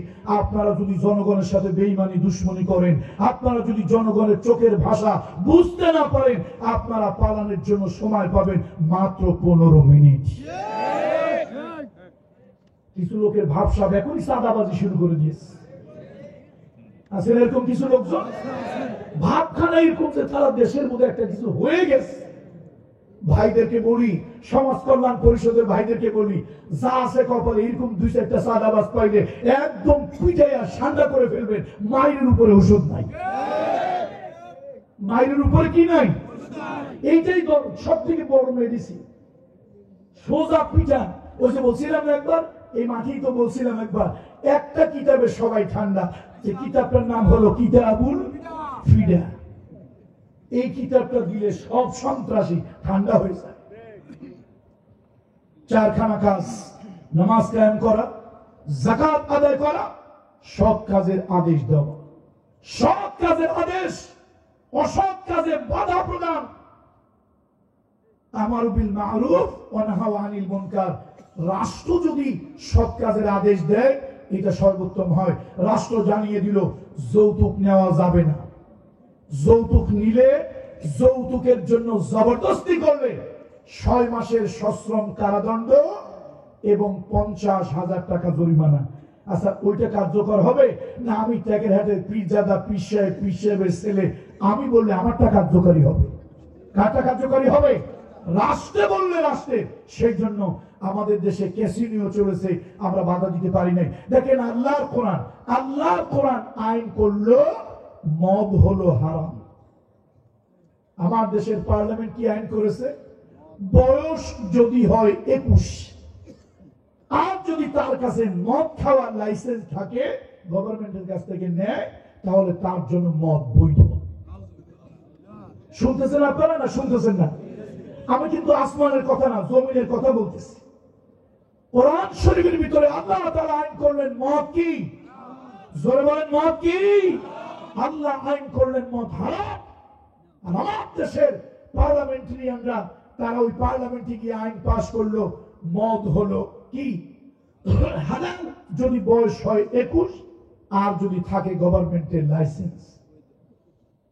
ভাইরা, এই জন্য পার্লামেন্টও কোরআনের পক্ষে 152 জন লোক যদি কোরআনের পক্ষে পাঠানো যায়, তাহলে পার্লামেন্টে কোরআনের পক্ষে আইন করা সম্ভব, কোরআনের পক্ষে আইন করা সম্ভব, কোরআনের বিরুদ্ধে আইন বন্ধ করা সম্ভব।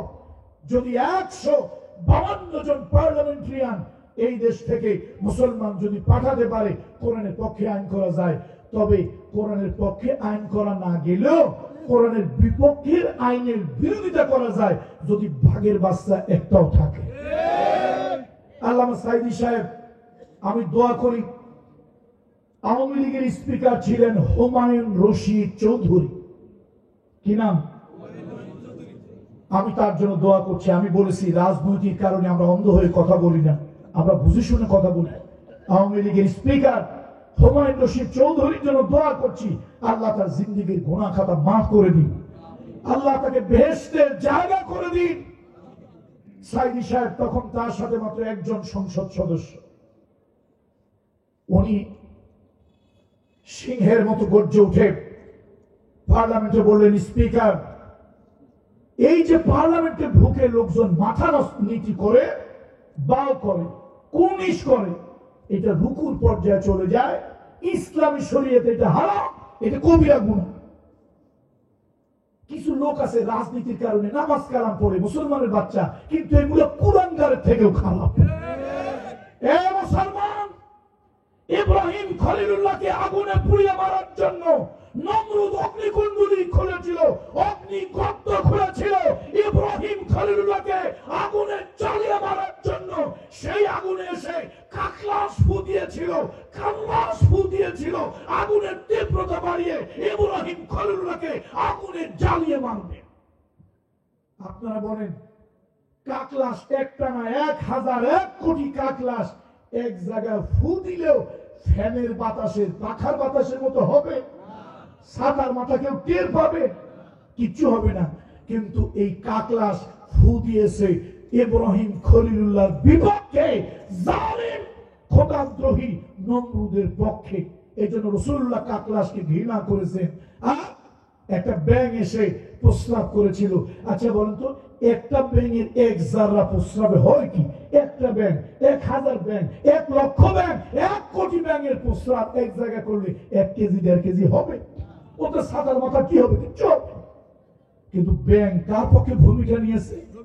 ইব্রাহিম খলিলুল্লাহর পক্ষে। এই মুসলমান নাটুয়া পাড়ায় মুসলমানের ঘরে এরকম কিছু কুলাঙ্গার শয়তান সন্তান পয়দা হয়েছে, ওগুলা মুসলমানের বাচ্চা বলে দাবি করে, ডিএনএ টেস্ট করে দেখো, ওগুলা কাফের বেদিনের থেকেও খারাপ। এই মুসলমানের বাচ্চা সম্ভব হলে ইব্রাহিম খলিলুল্লাহর পক্ষে ভূমিকা নিও, ওই কাকলাসের মতো নমরুদের পক্ষে ভূমিকা নিও না। তোমার মধ্যে একটা কাকলাস ফু দিয়া আল্লাহর দ্বীনের বাতি নিভাই দিতে পারবে না, কিন্তু তুমি জাহান্নামে হবে নিশ্চিত।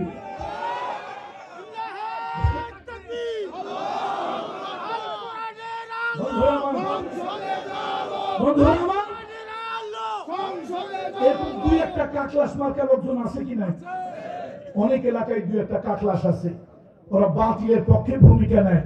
ওদের মতো 10টা 100টা এক জায়গা হলো কিছু হবে না, কিন্তু ভূমিকাটা নিয়েছে কার পক্ষে? বাতিলের পক্ষে, ইব্রাহিমের বিপক্ষে খলিলুল্লাহ। যাও বন্ধুরা আমার, বন্ধুরা আমার, আল্লাহ তাআলার দ্বীন অবশ্যই আল্লাহ তাআলা বিজয় করবেন। যদি আল্লাহর দ্বীন বিজয়ী হয়, তুমি সাথে থাকলে তুমিও বিজয়ী হবে, আল্লাহর দ্বীন বিজয়ী হবে। তুমি বিপক্ষে থাকলে ইতিহাসের আস্থা করে তুমি নিক্ষিপ্ত হবে। বলতেছিলাম, সব জায়গায় দলকে টেনে আনি না, নিরপেক্ষ দৃষ্টিভঙ্গিতে বলি। স্পিকার হুমায়ুন রশিদ চৌধুরী ভিন্ন দলের হলেও, ভিন্ন আদর্শের হলেও সাইদি সাহেব একটা গর্জন দিয়ে উঠলেন। সবাই মুসলমানের বাচ্চা সাইদি সাহেবের বিপক্ষে উঠে দাঁড়ালো। স্পিকার সবাইকে থামিয়ে দিলেন, থামিয়ে দিয়ে বললেন, মৌলানা সাহেব, দল হয়তো আমরা একটা করি, কিন্তু আমিও মুসলমানের সন্তান। সংসদ সদস্যরা পার্লামেন্টে ঢুকবেন, মাথা নত করবেন, কবিরা গুনাহ হবে, সেই গুনার ভাগী আমি হব। আমি এটা হতে রাজি নই। আপনি এ ব্যাপারে একটা বিল উত্থাপন করুন। কেউ যদি আপনার পক্ষে না থাকে, আমি আপনার পক্ষে থাকি। উনি কোরআন এবং হাদিস দিয়ে, যুক্তি দিয়ে বিল উত্থাপন করলে পুরা সংসদকে তাক লাগিয়ে দিলেন। উনি বুঝাতে চাইলেন, আল্লাহ ছাড়া গায়রুল্লাহর সামনে মুসলমান মাথা নত করতে পারে না, এটা শিরক। আল্লাহ তাআলার মেহেরবানি, স্পিকার সেটাকে গ্রহণ করলেন, আইন পাস হলো এবং পার্লামেন্টে সেই দিন থেকে সংসদ সদস্যরা পার্লামেন্টের মধ্যে ঢুকে তাদের আর বাও করা, রুকু করা, মাথা নিচু করে পার্লামেন্টে সম্মান জানানো, রিসপেক্ট করা, এটা বন্ধ হলো। এই যে একটা কবিরা গুনাহ থেকে জাতি বাঁচলো। যদি সাইদি 152 জন হতো, কোরআনের পক্ষে আইন হতো। সাইদি একজন, তার সাথে ছিল একজন, মাত্র 2 জন পার্লামেন্টারিয়ান হওয়ার কারণে তিনি পারেননি, কিন্তু একটা আইনের বিরোধিতা তিনি সিংহের মতো গর্জে করেছিলেন। কথা ঠিক না ভাই? এই জন্য আসুন, আমরা মুসলমানের সন্তান, সৎ কাজের আদেশ অসৎ কাজে নিষেধ। আমার দেশে জুয়া চলতে পারে না, আমার দেশে বেহায়াপনা চলতে পারে না, অশ্লীল সিনেমা চলতে পারে না, সুদ ভিত্তিক অর্থ ব্যবস্থা চলতে পারে না। ব্যাংকের অর্থনীতি হবে ব্যবসা ভিত্তিক, ব্যাংকের দেওয়াও হালাল, ব্যাংকের থেকে লাভ খাওয়াও হালাল। কিসের ভিত্তিতে হবে বলেন তো? ব্যবসা ভিত্তিক। আহাল্লাল্লাহুল বাইআ ওয়া হারামা রিবা। সোনালী ব্যাংক, অগ্রণী ব্যাংক, জনতা ব্যাংক, পূবালী ব্যাংক, তারপরে গ্রামীণ ব্যাংক ইসলামী অর্থনীতির ভিত্তিতে হবে, ব্যবসায় ভিত্তিক লেনদেন হবে, করসপন্ডেন্স হবে। আমি ব্যাংকে যা অতিরিক্ত দেব আমার জন্য দেওয়া জায়েজ, ব্যাংক আমার টাকা নিয়ে অতিরিক্ত আমার জন্য যা দেবে এটা আমার জন্য হালাল, জায়েজ, বৈধ। আল্লাহ বৈধ করে দিয়েছে। আর যখনই ব্যবসা ভিত্তিক না হয়ে লেনদেন ভিত্তিক হবে, ব্যাংকে যদি সার্ভিসের বাইরে 1 টাকা অতিরিক্ত দেই আল্লাহর কসম এটা হারাম হবে। ব্যাংক যদি আমাকে 1 টাকা অতিরিক্ত দেয় আল্লাহর কসম এটা হালাল হবে, হারাম হবে। সুদের ভিতরে 70টা গুনাহ আল্লাহ তাআলা কোরআনুল কারীমের ভিতরে বলেছে, সর্বনিম্ন গুনাহ হলো নিজের মায়ের সাথে বিবাহ করা। এই দেশে হাজার হাজার মানুষ এই কোরআন শরীফ তারা পড়ে না। মানুষ মারা গেলে কোরআনের খতম হয় না, তো কোরআনের খতম তোমরা করো। এই আয়াতটা কেন পড়ে তার বিরোধিতা করো না? আমার দেশের financial transaction, financial correspondence will be lead by the law of sharia. ব্যবসা ভিত্তিক লেনদেন হবে। আমি ব্যাংকে টাকা দেব, ওইটা বৈধ। নিয়েছিলাম 80,000, ব্যাংকে দিয়েছি 90,000, এটা বৈধ। আমি টাকা রেখেছিলাম 80,000, ব্যাংক দিয়েছে আমাকে 1 লক্ষ, এটা বৈধ। টাকা লেনদেন হবে কিসের ভিত্তিতে বলেন? কিসের ভিত্তিতে? আল্লাহ হালাল করেছে, আল্লাহ হালাল করেছে। আর তোমার দেশের মুসলমান, এদেশে 80% মুসলমান আছে, এটা বলতে আমার ঘৃণা লাগে, লজ্জা লাগে। মুসলমান যদি 80%, 90% হয়, তাহলে সেই মুসলমানের দেশে কেমন করে এত বড় একটা মারাত্মক গুনার কাজ কিভাবে চলতে পারে? তার মানে আমরা নামে মুসলমান কিন্তু কাজে মুসলমান না। আমরা জিলাপি খাওয়া মুসলমান, আল্লাহ নবীর কান্দার মোবারক শহীদ করা মুসলমান নয়। সৎ কাজের আদেশ, অসৎ কাজ বাধা প্রদান নিষেধ। বিগত 15.5টা বছর 5টা লোক এক জায়গা নিয়ে বসতে পারি নাই। কি হয়েছে? নাশকতার পরিকল্পনা, নাশকতার পরিকল্পনা। ওই যে একবার শুনছিলাম 3 জন এক জায়গায় আছে। কয়জন ভাই? একটা লোক কাঁদতেছে, আরেকটা লোক হাসতেছে, একটা লোক হাসেও না কান্দেও না, চুপচাপ বসে আছে। ওইখানে যাচ্ছে সরকারের বাহিনী, সরকারের লোক ওই জায়গা দিয়ে যাচ্ছে। কয় লোক? কয় লোক? কথা কয় না। কয় লোক? একজন হাসে, একজন কাঁদে, একজন হাসেও না কাঁদেও না, চুপচাপ বসে আছে। তো পুলিশ তাদেরকে, গভর্নমেন্টের লোকজন ধরলো, গ্রেফতার করলো, মারধর করলো। এবার পুলিশের ভ্যানে তুলে নিয়ে চলে যায় থানায়, কোর্টে চালান দিয়ে দেবে। লোক একজন এসে জিজ্ঞেস করলো তাদের অপরাধ কি? কয় গুরুতর অপরাধ, মারাত্মক। আরে মারাত্মক অপরাধের আসামি, একটু বলেন না কোন অপরাধের, কোন মামলা, কত নম্বর ধারা? কয় গুলি বলা যাবে না। আচ্ছা বলেন। এবার জিজ্ঞেস করছে ওই লোক, এই তুই কি করছিস? কয় স্যার আমি কিছু করিনি, আমি একটু হাসতেছিলাম, আমি একটু কাঁদতেছিলাম। এখন জিজ্ঞেস করছো ভাই ও কাঁদছে, অপরাধ কি? কয় বোঝেন না, দেশ ভালো চলতেছে, ও কান্নাকাটি করে সাংবাদিকদের ক্যামেরা ওর দিকে আনতে চায়, দৃষ্টি আকর্ষণ করতে চায়। এই ছবি যদি সোশ্যাল মিডিয়ায় পাবলিশ হয়, দুনিয়া বুঝবে এই দেশে শান্তি নাই, দেশটা ভালো নাই। এই জন্য কাঁদতেছে। কাঁদবে কেন? ওর তো উদ্দেশ্য খারাপ, এই জন্য ওরা গ্রেপ্তার করছে। আচ্ছা, তো পাশের লোকটা তো হাসছে, ওরে গ্রেপ্তার করছেন কেন? কয় মিয়া, যে দেশে নুনের দাম আছে, খুনের দাম নাই, বাড়ি থেকে ঘর থেকে বের হইলে জানটা নিয়ে ঘরে ফিরে যেতে পারবো কিনা, মানুষ থাকে এই দুশ্চিন্তায়। কত চিন্তা মানুষ গুম হয়, হারিয়ে যায়, আয়না ঘরে যায়। সেই দেশে ও তো চিন্তা করবে, হাসবে কেন? এটা হাসাটা, মানুষ আছে দুশ্চিন্তায়, কষ্টে, আর সে হাসে, এটা রীতিমতো মানবতা বিরোধী অপরাধ। আচ্ছা, তো কাঁদছে অপরাধ, ও হাসছে অপরাধ। তো এই লোকটা তুই কি করছিলি? ও তো সহজ সরল মানুষ, ভয়তে কান্দি। আর কয় স্যার আল্লাহর কসম আমি হাসিও নাই কান্দিও নাই, আমি চুপচাপ বসেছিলাম। তো ভাই ও তো হাসেও নাই কাঁদেও নাই, চুপচাপ বসেছিল, ওর অপরাধ কি? বোঝেন না, ও হাসেও না কাঁদেও না, চুপচাপ বসে আছে। আসলে ভিতরে ভিতরে মনে মনে সরকার বিরোধী নাশকতার পরিকল্পনা করতেছে। এই হলো দেশ। আমরা পীরের ছেলে, আমরা আমাদের খানকায় অস্ত্রের ট্রেনিং দেই না, জিকিরের তালিম দেই। এই যে দাওয়াতে তাবলীগের মেহনতের ভাইরা, তারা কিতাব পড়ে মানুষকে আমলের দিকে উদ্বুদ্ধ করে। আমরা পীর সাহেবরা কি করি? বিভিন্ন ফাজাইলের ফজিলতের কথা বলি, জিকিরের কথা বলি। 5টা লোক নিয়ে আল্লাহর কসম কোরআন হাতে নিয়ে বলতেছি, কোরআন হাতে নিয়ে বলতেছি, এই আপনাদের সমাজে কিছু জালিম, কিছু কুলাঙ্গার, কিছু বেজন্মার কারণে 5টা লোক নিয়ে শান্তিতে একটু জিকিরের তালিমও বসতে পারি নাই। ভয় হয়েছে, না জানি কোন সময় লোক একটা লাগায় দেয়। কর নাশকতার পরিকল্পনা। আল্লাহর গজব আপনাদের উপরে সাদে পড়ে নাই, আল্লাহর গজব আপনাদের উপরে সাদে পড়ে নাই। রাস্তার পাশের একটা পুরাতন টয়লেট, দুর্গন্ধযুক্ত পাবলিক টয়লেট থেকে শুরু করে বঙ্গভবন, গণভবন, সেক্রেটারিয়েট সব আপনাদের দখলে। তারপরেও আল্লাহর গজব যখন আরশে আজিম থেকে ফয়সালা হয়ে গেছে ছোট ছোট লেদা পোলাপানের কাছে, তখন আপনারা সময় পেয়েছেন মাত্র 45 মিনিট। শোনেন, আমি একটা ইতিহাস এই পর্যালোচনা করে দেখলাম, পৃথিবীতে যারা যত বড় জালিম, আল্লাহ তাদেরকে তত দুর্বল জিনিস দিয়ে শায়েস্তা করছে। নমরুদ ছিল বড় জালিম, তারে শায়েস্তা করছে আল্লাহ মশা দিয়া। আর নমরুদ ছিল বেশি জালিম, এই জন্য তারে শায়েস্তা করছে আল্লাহ ল্যাংড়া মশা দিয়ে। ফেরাউন ছিল বড় জালিম, আল্লাহ তার ওরে পানি দিয়ে শায়েস্তা করেছে।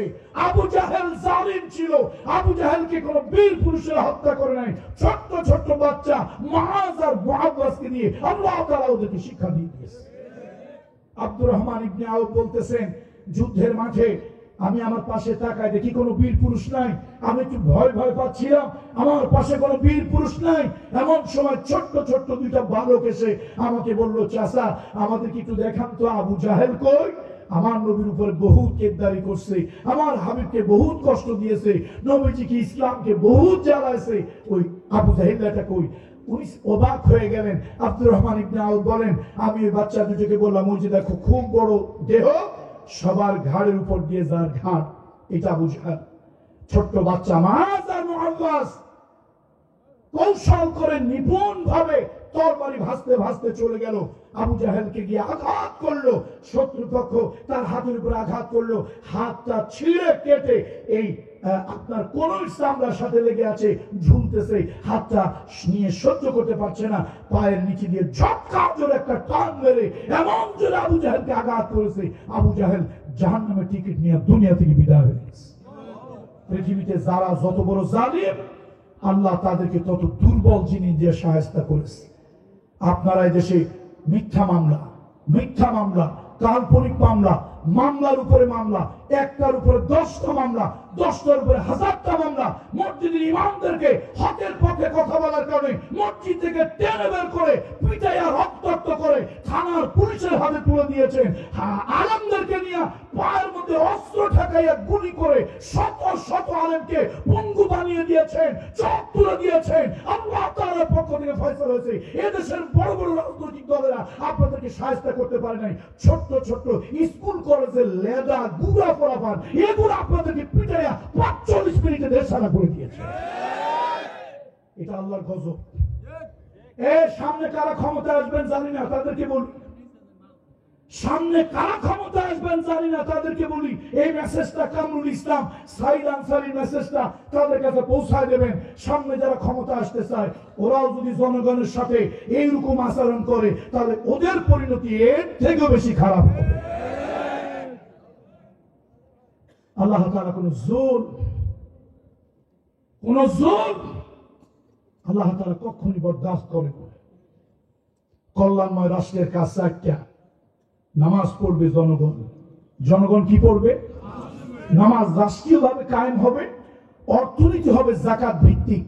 অর্থ ছাড়া দেশ চলে না, অর্থ হলো দেশের একটা অন্যতম শক্তি। সেই শক্তি যদি দুর্বল হয়ে যায় তাহলে মুশকিল। এই জন্য নামাজের পরে আল্লাহ তাআলা অর্থের কথা বলেছে, 3 নম্বর হলো সৎ কাজের আদেশ দিতে হবে। ভালো কাজ, সৎ কাজ, কল্যাণময় কাজ, এগুলো আদেশ হবে। 4 নম্বরে হলো অসৎ কাজ, গুনাহের কাজ, পাপের কাজ, অনৈতিক কাজ বন্ধ করে দিতে হবে। মান রাআ মিনকুম মুনকারান ফালইউগাইয়িরহু বিয়াদিহি ফাইন লাম ইস্তাতি ফাবিলিসানিহি ফাইন লাম ইস্তাতি ফাবিকলবিহি যালিকা আযআফুল ঈমান। সর্বশেষ একটা হাদিস বলে আমি আমার কথা শেষ করি। মায়েরা, বোনেরা এবং যারা পুরুষেরা আছেন, সর্বশেষ যেটা বলবো, রাসূলুল্লাহ সাল্লাল্লাহু আলাইহি ওয়াসাল্লাম একটা সতর্কবাণী দিয়েছেন, আলা আলা কুল্লুকুম রাইন ওয়া কুল্লুকুম মাসউলুন আন রাইয়াতিহি। তোমরা প্রত্যেকেই অভিভাবক, প্রত্যেকে রাখাল। কিয়ামতে আল্লাহর আদালতে তোমার রাখালি সম্পর্কে, তোমার অভিভাবকত্ব সম্পর্কে আল্লাহ তাআলা তার আদালতে জিজ্ঞেস করবেন। এই জন্য আসুন আমরা যে যেখানে আছি প্রত্যেকেই নিজ নিজ জায়গায় আল্লাহর আদালতে জিজ্ঞাসা করা হবে। এ ব্যাপারে আমরা আমাদের করণীয় যা সেটা আমরা করি। যদি না করি, বাবা হিসাবে, স্বামী হিসাবে, ছেলে হিসাবে, সমাজের মেম্বার হিসাবে, সমাজের চেয়ারম্যান হিসাবে, বংশের মুরব্বী হিসাবে, এলাকার দায়িত্বশীল হিসাবে, কলেজের প্রিন্সিপাল হিসাবে, স্কুলের হেডমাস্টার হিসাবে, মাদ্রাসার সুপারিনটেন্ডেন্ট হিসাবে, আমরা যে যেখানে আছি, মসজিদের ইমাম হিসাবে, প্রত্যেকে নিজ নিজ জায়গায় আলা কুল্লুকুম রাইন কুল্লুকুম রাইন ওয়া কুল্লুকুম মাসউলুন আন রাইয়াতিহি। প্রত্যেকেই আল্লাহর কাছে জবাবদিহি করতে হবে। জবাবদিহির আওতায় আল্লাহর আদালতে আসতেই হবে, কোনো মাপ নাই। আল্লাহ তাআলা আমাদেরকে এগুলি বুঝে চলার এবং এই হাদিসের আলোকে আমল করে চলার তৌফিক আল্লাহ তাআলা দান করুন। আমার জন্য দোয়া করবেন। আসলে দেশের প্রেক্ষাপট পরিবর্তন হওয়ার পর সেপ্টেম্বর অক্টোবর মাসে আমি সাধারণত পৃথিবীর বিভিন্ন দেশে ভ্রমণ করি। যেমন আমি গত বছর, আপনারা অনেকেই শুনেছেন যে আমার খুব ইচ্ছা ছিল, জীবনের বড় একটা ইচ্ছা ছিল, হযরত মুসা আলাইহিস সালামের শ্বশুর শুআয়ব আলাইহিস সালামের কবরটা দেখা। এবং পৃথিবীতে একজন যুবক পৃথিবীতে একজন মানুষ, যুবক না, একজন মানুষ, কয়জন? গোটা সৃষ্টি জগতের মধ্যে একজন মানুষ, যার জন্য আল্লাহ তাআলা সময়ের গতি, সূর্যের গতিকে আল্লাহ তাআলা স্তব্ধ করে দিয়েছিলেন। সহিহ বুখারী এবং সহিহ মুসলিমের হাদিস, কোন বানানো কিচ্ছা কাহিনী নয়। এই পৃথিবীতে সময় এবং নদীর স্রোত কারোর জন্য 1 সেকেন্ড দাঁড়িয়ে থাকেনি। সে যদি আর্মির জেনারেল হয়, সে যদি প্রচন্ড ক্ষমতাসীন সরকার হয়, সে যদি সারা দুনিয়ার বাদশা হয়, সময় 1 সেকেন্ড কারোর জন্য দাঁড়ায়নি। এই জন্য আমরা ইন্টারে কবিতা পড়েছিলাম, time you old gipsy man will you not stay, put up your caravan just for one day। সময় তুমি বৃদ্ধ যাযাবর, একটু দাঁড়াও, একটু দাঁড়াও, তোমার তাঁবুটা একটু খাটাও। সময় বলেছে না, আমি দাঁড়ানোর সময় তো আমার নাই। আসলে পৃথিবীতে সময় কারোর জন্যই দাঁড়ায় না, একজন যুবকের জন্য। কয়জন? একজন যুবকের জন্য আল্লাহ তাআলা সূর্য এবং সময়কে দাঁড় করিয়ে দিয়েছিলেন। মুহাম্মদ রাসূলুল্লাহ সাল্লাল্লাহু আলাইহি ওয়াসাল্লাম বলেছে, এটা আমার কথা নয়। সেই যুবকের নাম হলো ইউশা বিন নূন আলাইহিস সালাম। আল্লাহ তাআলার মেহেরবানি, প্রত্যেক বছরই আমি সেপ্টেম্বর অক্টোবরে পৃথিবীর বিভিন্ন দেশে ঘুরি। এবছর দেশের এই কঠিন পরিস্থিতিতে ওই যে শান্তি, নিরাপত্তা, অমুসলিমদেরকে নিরাপত্তা দেওয়ার জন্য বিভিন্ন জায়গায় ছুটে গিয়েছি। কণ্ঠ আমার অনেকটা বিধ্বস্ত। আর কণ্ঠের বা দোষ দিয়ে লাভ কি, কতক্ষণ চলে? তো এবছর যেতে পারি নাই, গত বছর গিয়েছিলাম। এই আমার 25 বছরের মধ্যে বোধহয় এই বছর আমি আন্তর্জাতিক দেশের বাহিরে পরিমণ্ডলের সফরে যাই নাই। আল্লাহর মেহেরবানি, প্রত্যেকবারই আল্লাহ তাআলা আমাকে নেয়।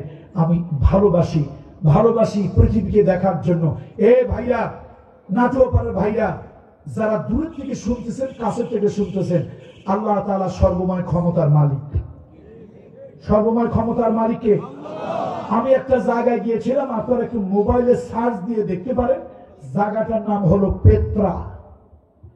মোবাইলে সার্চ দিয়ে ইন্টারনেটে দেখতে পারেন।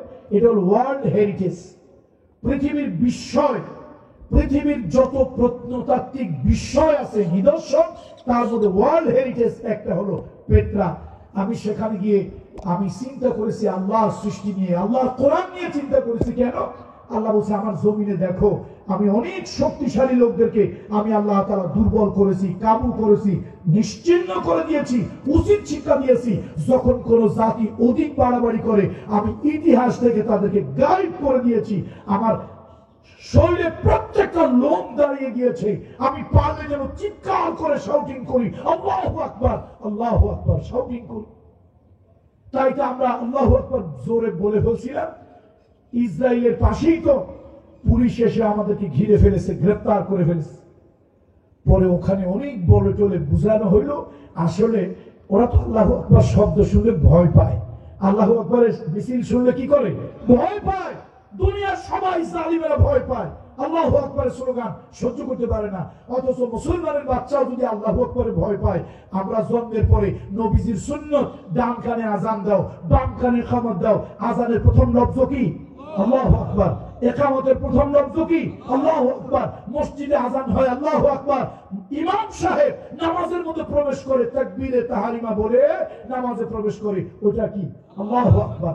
কিছু মুসলমানের সন্তান আল্লাহু আকবার স্লোগান দিলেই তাদের গার মধ্যে জ্বালা ধরে, তারা কয় তো দলীয় স্লোগান। আমি বলি ভাই তাহলে আল্লাহু আকবারের বাদ দিয়ে দাও, তোমাদের জানাজা আল্লাহু আকবার দিয়ে যেন হয় না, অন্য শব্দ দিয়ে যেন হবে। তো আমি পেট্রায় গেছি, এই যে আপনারা পাটা পুতা তৈরি করেন, যে পাহাড় পাথর দিয়ে পাটা পুতা তৈরি হয়, এরকম কঠিন শিলা পাহাড় 7 কিলোমিটার 6 কিলোমিটার লম্বা। সেই পাহাড় আজ থেকে 4500 বছর আগে, 4200 বছর আগে সেই পাহাড় কেটে কেটে তারা সুন্দর একটা শহর নির্মাণ করেছে। প্রথম বানিয়েছে গেট। আমি তো অবাক, চিন্তা করতেছি এই সায়েন্টিফিক ইকুইপমেন্ট, এই বৈজ্ঞানিক যন্ত্র পাইল কোথায়? বিশাল বড় গেট বানিয়েছে, পাহাড় পাথর কেটে মসৃণ ভাবে কেটে বিশাল বড় উঁচু তেরন বানিয়েছে। এরপরে রাজার ঘর, রানীর ঘর, সেনাবাহিনীর ঘর, তারপরে হলো তাদের ট্রেজারি, টাকা পয়সা দামি জিনিস রাখার জন্য। এগুলো পাথর কি দিয়ে ভাঙলো, কি দিয়ে খোদাই করলো, কে এত সুন্দর ড্রয়িং দিল, কোন ইঞ্জিনিয়ার এই প্ল্যান দিল? এরপরে সামনে গিয়ে আমি আরো অবাক হলাম, বাকরুদ্ধ হয়ে গেলাম। এখন তো মাইক আছে, মাইকে আপনারা আমার কথা শুনতেছেন, বলা আমার যতই খারাপ হোক মাইকে কথা শুনছেন না আপনারা? আলহামদুলিল্লাহ। মাইকটা না থাকলে তো আমার পক্ষে এই কলায় এতটুকু কথা বলা সম্ভব হতো না। আলহামদুলিল্লাহ, এটা আল্লাহ নিয়ামত, আবিষ্কার। 4500 বছর আগে এখন লোকদেরকে কথা বলবে, কিভাবে বলবে? ওই পাহাড় কেটে কেটে কনভেনশন হল, গ্যালারি তৈরি করা হয়েছে। 3000 4000 লোক একসাথে বসতে পারে। স্টেডিয়ামের ওই চেয়ারের মতো সুন্দর গ্যালারি তৈরি করা হয়েছে, সামনে মঞ্চ বানানো হয়েছে। সে মঞ্চের উপরে দাঁড়িয়ে একজন বক্তব্য দেবে, শাউটিং করবে, পাহাড়ে গিয়ে ওইটা লাগবে, ওই আওয়াজ পাহাড়ে বাড়ি খেয়ে জনগণের কানে ঢুকবে। 4000 বছর আগে এই বুক দিয়ে প্ল্যান কে দিল? আর এই কঠিন পাহাড় পাথর কেটে কি দিয়া কাটলো, কোন মেশিন দিয়া, কোন যন্ত্র দিয়া, কতদিন ধরে, আর কেটে এই বুদ্ধি কেমনে তারা করলো? আমি অবাক হয়ে গেলাম, আমার গায়ের লোম দাঁড়িয়ে গেল।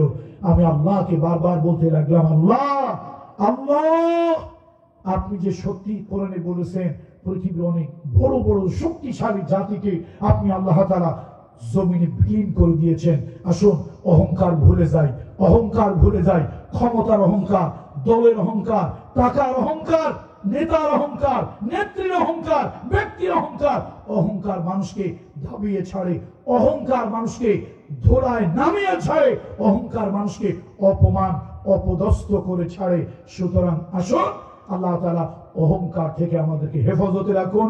আমরাও যেন আল্লাহ তাআলার গোলাম হিসাবে বাকি জিন্দেগি চালাতে পারি, সেই তৌফিক আল্লাহ তাআলা দান করুন। আল্লাহুম্মা সাল্লি আলা মুহাম্মদ ওয়া আলা আলি মুহাম্মদ কামা সাল্লাইতা আলা ইব্রাহিম ওয়া আলা আলি ইব্রাহিম ইন্নাকা হামিদুম মাজিদ। আল্লাহুম্মা বারিক আলা মুহাম্মদ ওয়া আলা আলি মুহাম্মদ কামা বারাকতা আলা ইব্রাহিম ওয়া আলা আলি ইব্রাহিম ইন্নাকা হামিদুম মাজিদ। আমার কণ্ঠের শারীরিক সুস্থতার জন্য দোয়া করবেন। আমি আপনাদের জন্য দোয়া করি যাতে করে কোরআনুল কারীমের ধারাবাহিক আলোচনা যেন আল্লাহ তাআলা করার তৌফিক আমাকে দান করেন। ইসলামী সমাজ কল্যাণ পরিষদ নাটুয়াপাড়া আল্লাহ তাআলা এই সংগঠনকে ভালো ভালো দ্বীনি কাজ করার জন্য তৌফিক আল্লাহ তাআলা দান করুন। আল্লাহুম্মা আমিন। ربنا ظلمنا أنفسنا وإن لم تغفر لنا وترحمنا لنكونن من الخاسرين ربنا لا تزغ قلوبنا بعد إذ هديتنا وهب لنا من لدنك رحمة إنك أنت الوهاب আল্লাহ তাআলা তোমার কাছে গভীর রাত দুইখানা গুনাহ আমাকে হাত তুলেছি রব্বুল আলামিন মেহেরবানি করে জিন্দেগীর গুনাহ খাতা তুমি মাফ করে দাও। এই মাহফিলের আয়োজন যারা করলেন, মাহফিল করার জন্য যারা আসলেন, মাহফিল শোনার জন্য যারা এসেছেন, কিয়ামতের দিন কঠিন মুসিবতের সময় আজকের মাহফিল আমাদের তিন শ্রেণীর লোকের জন্য নাজাতের ওসিলা বানিয়ে দিও রব্বুল আলামিন। আমরা যেন কেউ অহংকারী না হয়ে যাই, ক্ষমতার অহংকার, টাকার অহংকার, বুদ্ধির অহংকার, আয় আল্লাহ তাআলা আমরা কেউ যেন অহংকারী না হই। আল্লাহ তাআলা আমাদের মধ্যে অহংকার থাকলে অহংকার থেকে আমাদেরকে মুক্ত করে দাও রব্বুল আলামিন। কোন মুমিনদেরকে কোন রাষ্ট্র যদি তুমি দান করো, কোন রাষ্ট্র কোন ভূখণ্ড মুসলমানেরা যদি পায়, চারখানা কাজ করবে। প্রথম হলো নামাজ কায়েম করবে, 2 নম্বরে হলো যাকাত আদায় করবে, 3 নম্বরে হলো সৎ কাজের আদেশ দেবে, সৎ কাজ চালু করবে, অসৎ কাজ, পাপের কাজ, গুনার কাজ বন্ধ করে দেবে। এই 4টা কাজ কল্যাণময় রাষ্ট্র বানিয়ে দেবে, রাষ্ট্র কল্যাণময় বানিয়ে দেবে। ওই রাষ্ট্রের উপরে আল্লাহ তুমি আকাশ থেকে রহমতের দরজা খুলে দেবে, বরকতের দরজা খুলে দেবে। আল্লাহ তাআলা আমাদের প্রিয় জন্মভূমি মাতৃভূমি, আয় আল্লাহ তাআলা এই রাষ্ট্রটাকে কল্যাণময় রাষ্ট্র করার তৌফিক দান করো রব্বুল আলামিন। টাকা পয়সা ধন দৌলত চাই না, এমপি মন্ত্রী হতে চাই না, আয় আল্লাহ চিরজীবন শুধু ওয়াজ করলাম কোরআনের বিধান, সুন্নতের বিধান, রাসূলুল্লাহর বিধান কোন রাষ্ট্রে যদি কায়েম হয়ে যায়, ওই রাষ্ট্রের মানুষগুলি শান্তি নিরাপত্তা লাভ করে, আল্লাহর ভয় ছাড়া আর কোন সন্ত্রাসীর ভয়, চাঁদাবাজির ভয়, হাইজাকারের ভয়, মিথ্যা মামলা দেওয়ার ভয় থাকে না।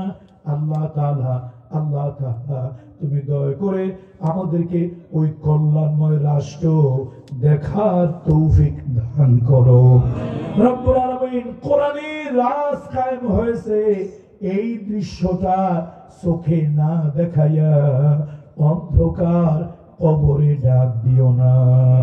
আয় আল্লাহ, গভীর রাত মা বোনরা বাড়ি ঘর ফেলায় আসছে, মাহবুব হাজার মহিলারা মাহফিলে আসছে, কার মনের মধ্যে কি ব্যথা, কি যন্ত্রণা।